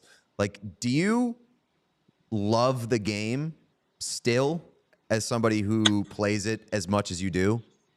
I mean, I have such a weird relationship with it because it's my job. So, like, anytime you turn a hobby into a job, you lose that love for it a little bit. But that being said, my thesis on the NHL franchise is that it just skews older. I think that the player base, so I do things for the OHL team in Niagara, the Ice Dogs, and I talk to some of them, and they don't. Yeah, shout out Dougie, Alex Pietrangelo, Jason. Anyways, I feel like kids that are much younger play hockey and are much more into pop culture, like TikTok and playing roller and stuff. And it used to be, the NHL franchise used to be just a really fun game because people that got into gaming and sports games, they never got to play hockey. So it was an outlet to play a really cool and interesting sport. And now I feel like the younger generation doesn't play the NHL video game as much as they used to. back in the day. And I feel like what's left is a much older player base. And when you're trying to sell a video game to like a younger audience, it's gonna have friction points with the older. Like, so one of the things I see the most of is that a lot of players that are around my age or even like in their middle 20s, they want the old presentation style back. They want it to mimic what they see on TV. And what we get is a lot of like flashy new cinematics and things like that. And while they're not bad, like they look good, it's just not like what would be what would the older audience would really want. And I think it's a delicate balance. And then, you've got Hockey Ultimate Team, which obviously is a major money driver, and there's always going to be resources for that. And because franchise mode, for example, is basically a game mode that's played by a majority of the player base, but also the quietest of the player base. So the people that play franchise mode aren't really loud on social media. They're going to play their game. They're going to go to work, come home, play some franchise mode, and you don't really see a lot of the criticism there. But I think there's so much of the player base that plays franchise mode, and we don't see massive improvements in that year over year because it just you're getting the initial game sales, right? You're not getting that ultimate team where you're pumping your credit card for things like that. And I think that there's just a friction point in the age of the player base. I've had success in the community, and I'm not particularly all that great at the game, but I think a lot of people just kind of or appreciate the game in the same way because I got to play it when I was much younger, and I've been playing it my whole life essentially. And it was the way for me to play hockey when I couldn't when I was a kid.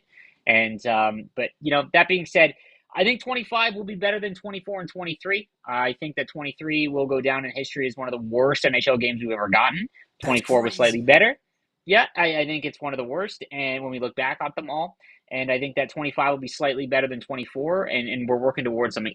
I will say that the current team, I've got a little bit more faith than I did when 23 launched, which was, again, it was a disaster. And I think that they're doing some interesting things that I think they are working in cycles of 3 years as opposed to what can we cram into this one game and then go and completely rewrite the leaderboard or rewrite the board and see what we can come up with and cram into that next year. They're kind of executing things in 3-year plans, which is interesting. And I remember talking to the main developer, the head developer of the ANHL, Mike Engelhart, when he came on in the beginning of NHL 23. He said that that's their plan, is they operate in 3-year cycles, and we're going to slowly improve upon the things that we've introduced over that time period. And, I think that's how you have to look at the NHL franchise. And it's unfortunate. And to be honest, I think that sports games as a whole operate in such an archaic fashion because they've always operated in that way. So every year we get a new Madden. Every year we get a new FIFA. Every year and those games are much bigger. But sports games in general would benefit so much more if they could breathe a little bit and you have a couple of years in between sports games and you update them throughout the year. But it's so hard for a smaller dev team to create this banger new game with a ton of new everything and fix everything, especially with the disaster that was like the PS5 and Xbox Series X in terms of, just letting go of the old consoles in general. So tell me if this aligns with what you're thinking. Are you suggesting more like, forget NHL 25, NHL 26, or whatever, come up with a new name, let's call it just like NHL Hockey. That comes out this year, and then in 2 years, NHL Hockey 2 comes out, and it's updated the way that, like, in my day, Halo 2, yes, that sort of thing. I think it'd be interesting to see a major sports franchise take that. We see it a little bit with 2K's golf game, because that isn't a year.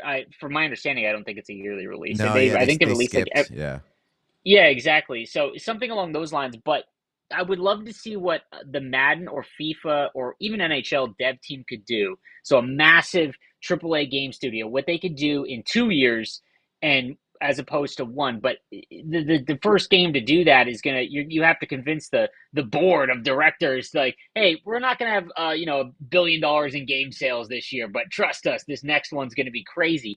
College Football 25 is kind of it was such a groundbreaking game because the focal point of it was offline play. And Dynasty, and I don't know if you guys partook, but I played a lot of the Dynasty the first 2 weeks I came out, and I was so addicted to it.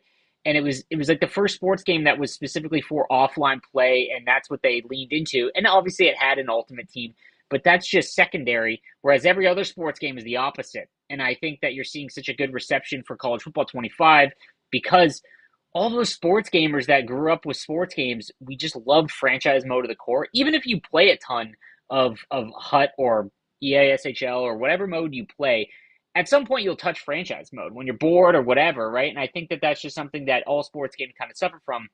And I think that a yearly cycle where you could go more than a year of dead time would be really good. I mean, to be honest, to shed some light, the EA dev team has about 12 weeks out of a year to actually put new things into the game.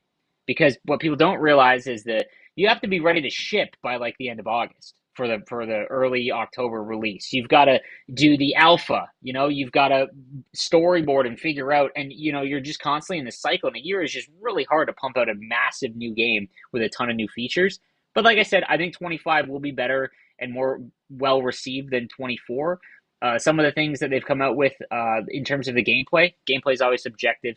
What I like isn't going to be what you like, and vice versa in hockey.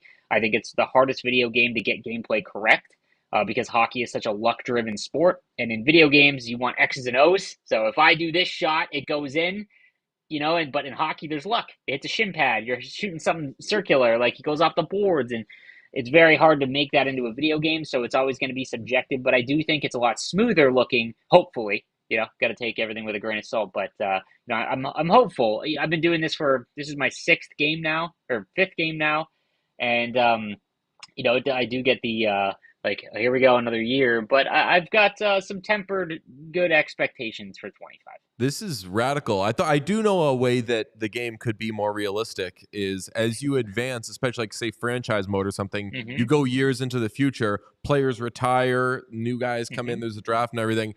When players retire, they should get into media, and then they should be on the call of the games, and some of them should be like pretty bad. And you find out like, oh wow, like I simulated however many years into the future.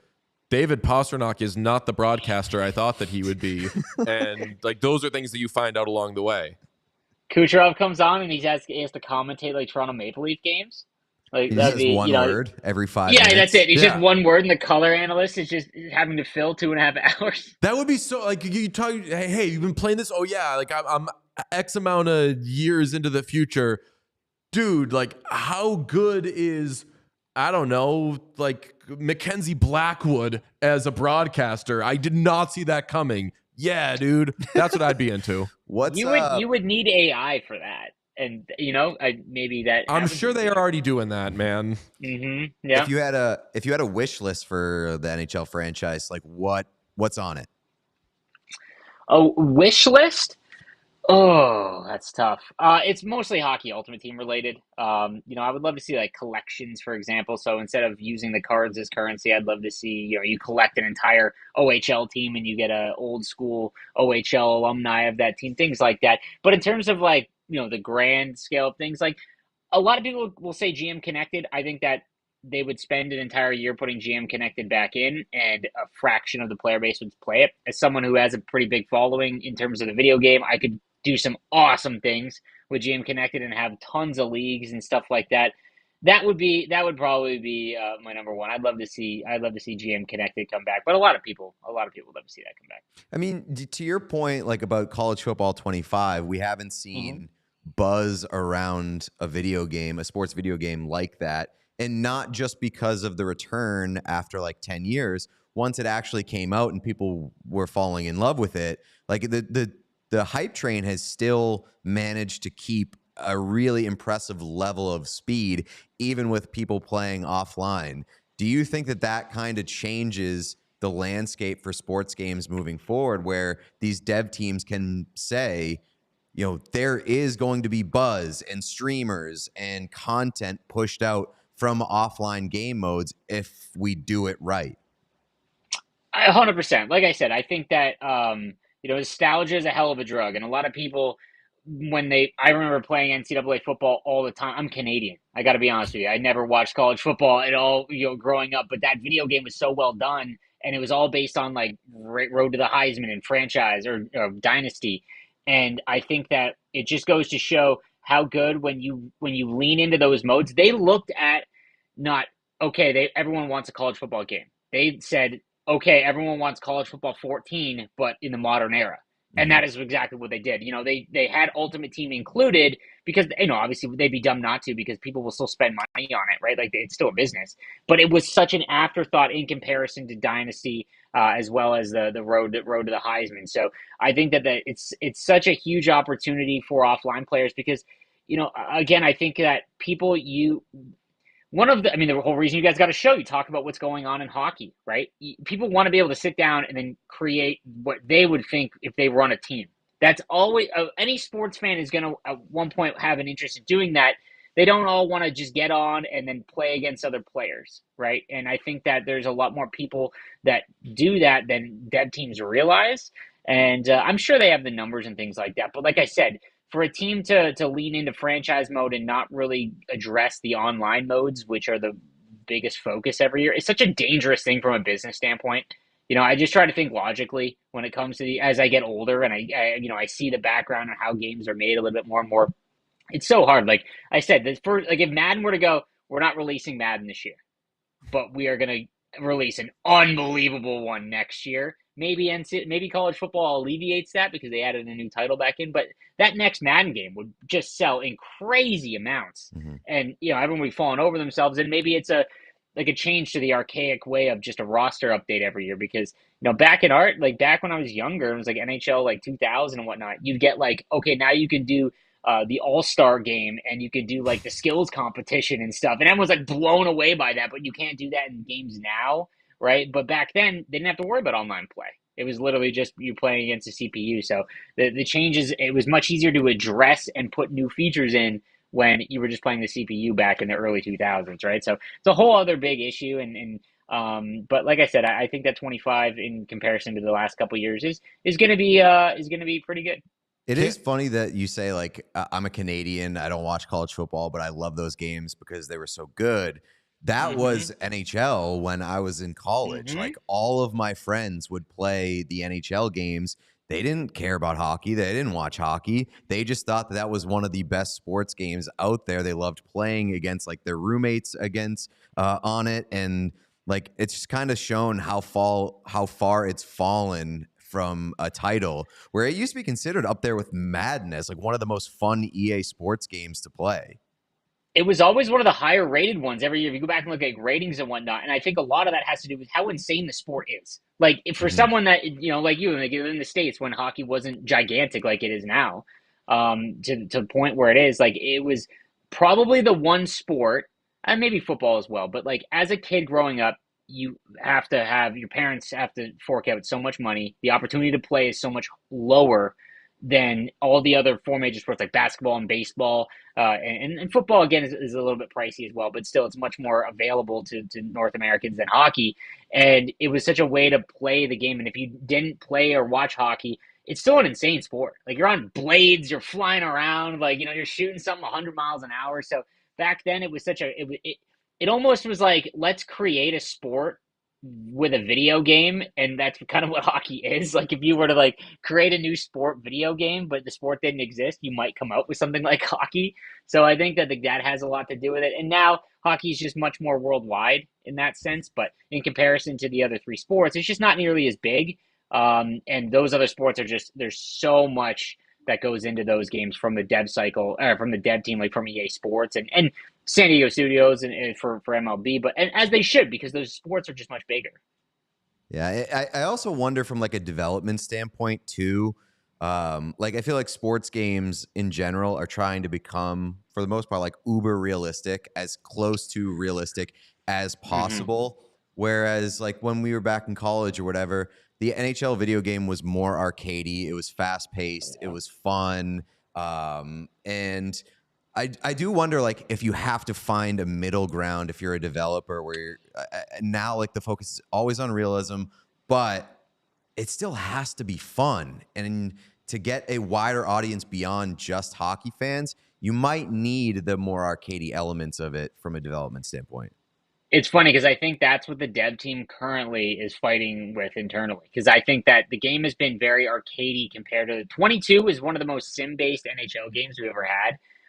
In terms of it, gameplay, looking like what the real thing is. And again, I think that hockey as a video game is almost impossible to make realistic because there's luck involved and so much randomness.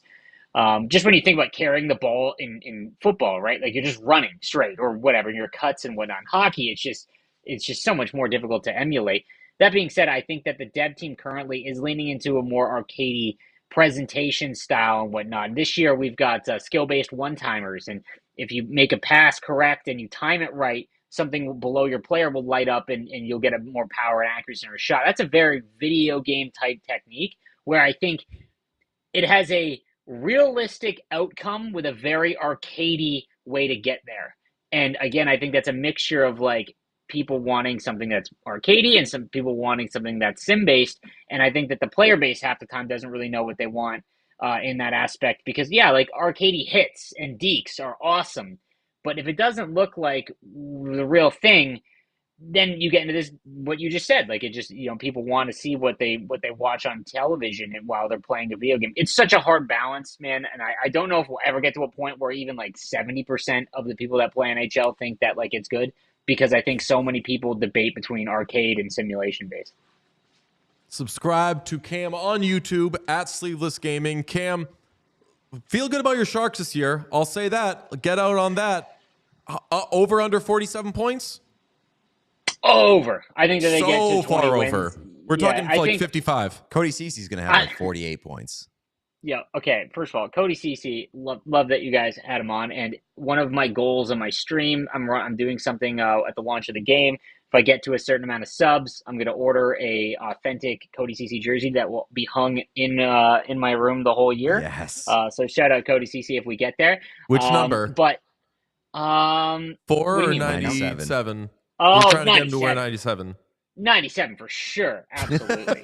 Let's go.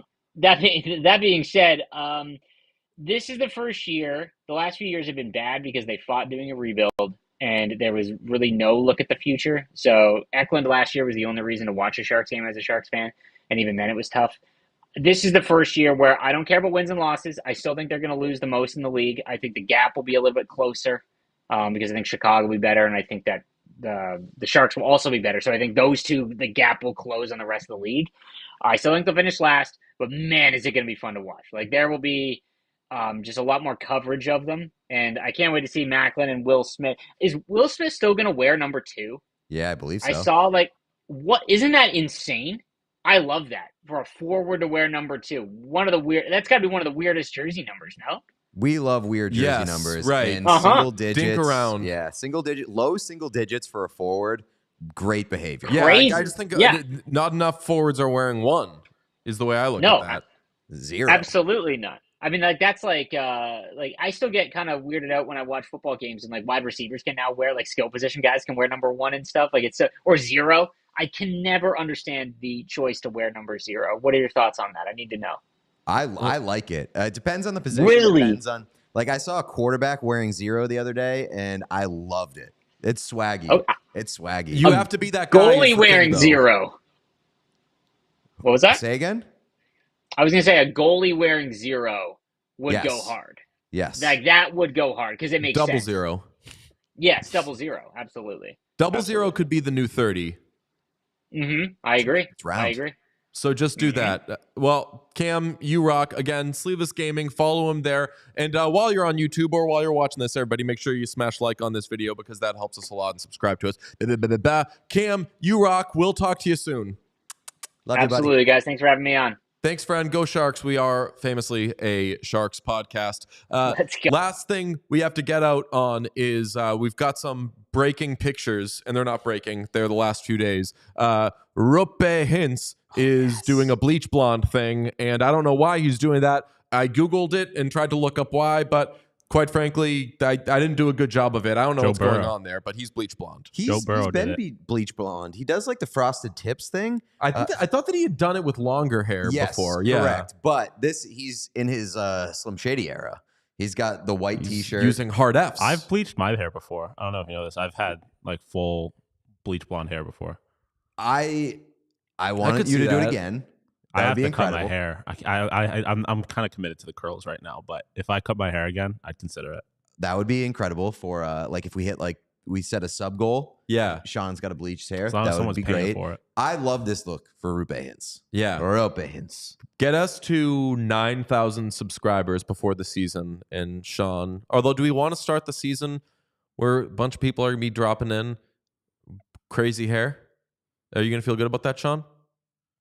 I think you'll look good with it. But A bunch of people are dropping in crazy hair? No, I'm saying like if we're like beginning of the season, people say like, hey, let's check out some hockey podcasts. They come to us and they're like, oh, this producer's got this hair. Like, you currently don't have bleach blonde hair for a reason. What is it? Because it's Like a you just lot. don't want to. I mean, I don't know. I get bored. I don't want to make you do anything that you don't feel comfortable with. Well, I mean, my only thing is honestly not to get like real soft, but like every time I go home, my grandma tells me how much she likes my curls, and so it's kind of hard for me to ditch them right now. But if I were to cut my hair, like I liked how I looked with it blonde. I would consider maybe some other colors, but would you do like the platinum blonde that's borderline a little purpley? yeah, I would do more. Just like a lavender purple or like a light pink or something like that. Like I wouldn't want it to look like almost a color. Like if I was going to do a color, it would be a color. I wanted to do it a couple years ago, but then somebody else did that color. And I was like, damn, it looked like I'm copying them. But right now they don't have good hair. So they've left it unoccupied. Maybe at some point. Not now. Mustache is enough. Mustache boys. And then the other picture, we have our first look at Jeff Skinner as an Edmonton Oiler. Look at this smile. Oh, yeah, there he is. Hurts my heart. What a legend. Does that look like it was supposed to happen? Does this look weird or does this look right? I don't know. I need to see him on a giant. So I don't think it's going to look Jumbotron weird first. because he's going from a team that has a great jersey with a big circular logo to a team that has a great jersey with a big circular logo. He's still wearing the same number. Still wearing blue. I think it's going to be close enough. Yeah.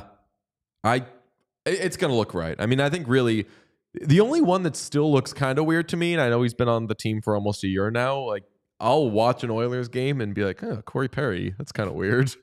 But that's because it's Corey Perry. Yeah, like still playing and as he's on various teams. But yeah. I don't think the Jeff Skinner thing, I don't know. It's been months. We don't have it for the show, but I did throw up on Instagram. Brock Faber took his media day photos wearing glasses. Well, that's what he looks like, though. That is how he should do his media stuff. I mean, I love it. He has his own glasses company. I'm sure that's part of the reason why he's doing that. He has his own brand of glasses. I would love if he went full Averman. Like if the Wild have Jakub Lauko, one of the weirdest players in the league, endearing, and they have a guy who plays in glasses underneath his visor. One of their best players, electric. Dumb they're question. taking big steps towards being interesting. Is that allowed? Is that allowed? I feel like it has to be. So like rec spec kind of thing. I feel like I think he would have to do rec specs. Yeah, I don't think you could just wear like glasses like me. Like what if glasses. you have like I don't know what it's called, the thing that you tie. I forget what they're called. Those are just like beach things. Whatever. I mean, I would love to see. It seems teams like put sand on their uniforms. You'd have to wear I feel like you'd have to wear a cage or a bucket though, or a fishbowl because because it would just be like if you get them knocked off or like broken, then you're blind. Like you can't really like you can lose your helmet or whatever and then skate off and put your helmet back on. But if you're not blind, depends. If I lost my glasses, I can't play sports without my glasses. No, you can't play sports, but like you can make your way to the bench. I guess, yeah, but it's just like another thing, and I'm sure they'd have backups and all of that. But like, if something happens to your glasses, well, you're famously, right the ice is slippery, and if he's wearing shades like yours, can we get a Sean watch? All right, if he's wearing shades like yours, those are going to blend right in. What if he has a big open ice collision and he falls to his knees and he's like, "Has anybody seen my glasses?" And he's got the Wild would be. They would open first take. Stephen A would finally talk about a hockey. Generally but speaking, then you potentially have an opportunity for a guy to leave the ice and head back to the room, and they're like, "Oh, he's going for repairs," and he comes back out, and it's just his glasses have been repaired, and they got the tape in the middle. That would be incredible. That's very hot. Well, that's Hanson Brothers. Also, Crokies is the name of those devices that you use. Generally speaking, I wish more players would fuck around with their media day photos. Like Jimmy Butler. Jimmy Butler set the bar on that. I just wish more people would be like, these people are going to be forced to use this picture all year. Let's make it fun. I think Good point. I think they Good well, behavior. shout out Brock Faber for being interesting. I do like Brock Faber. I just thought that Brock Faber talk last season. There was stupid discourse. Yeah, Brock Faber agreed. was not being He stupid. was he not entered Taylor his Swift fault. territory. Just I have no problem with him. Just the way people talk about him annoy the fuck out of me. Be honest about him. Yes, we don't need to be weird. Okay, well, this has been a loaded episode, Yeah. and you were beginning to. I was just gonna say, Julie in the chat says the glass could break, and he could get shards of glass in his eye, but not if he has the visor in front of them. Like I want the double protection. No, That's what. No, it would have to be. It would have to be a shield, though. Yeah. like it would have to be A bucket. straight up. Nothing gets. Well, bucket is this. You'd have to be like, the fishbowl. Fishbowl. yeah, because or a cage. pucks come up and hit guys all the time. That is what an eye forward episode we've done. Making sure that everybody just makes sure their eyes are okay. Go Thank see you to your Jakub optometrist. Lauko. Thank you to Cam Halbert. That was an awesome conversation with him. He rules.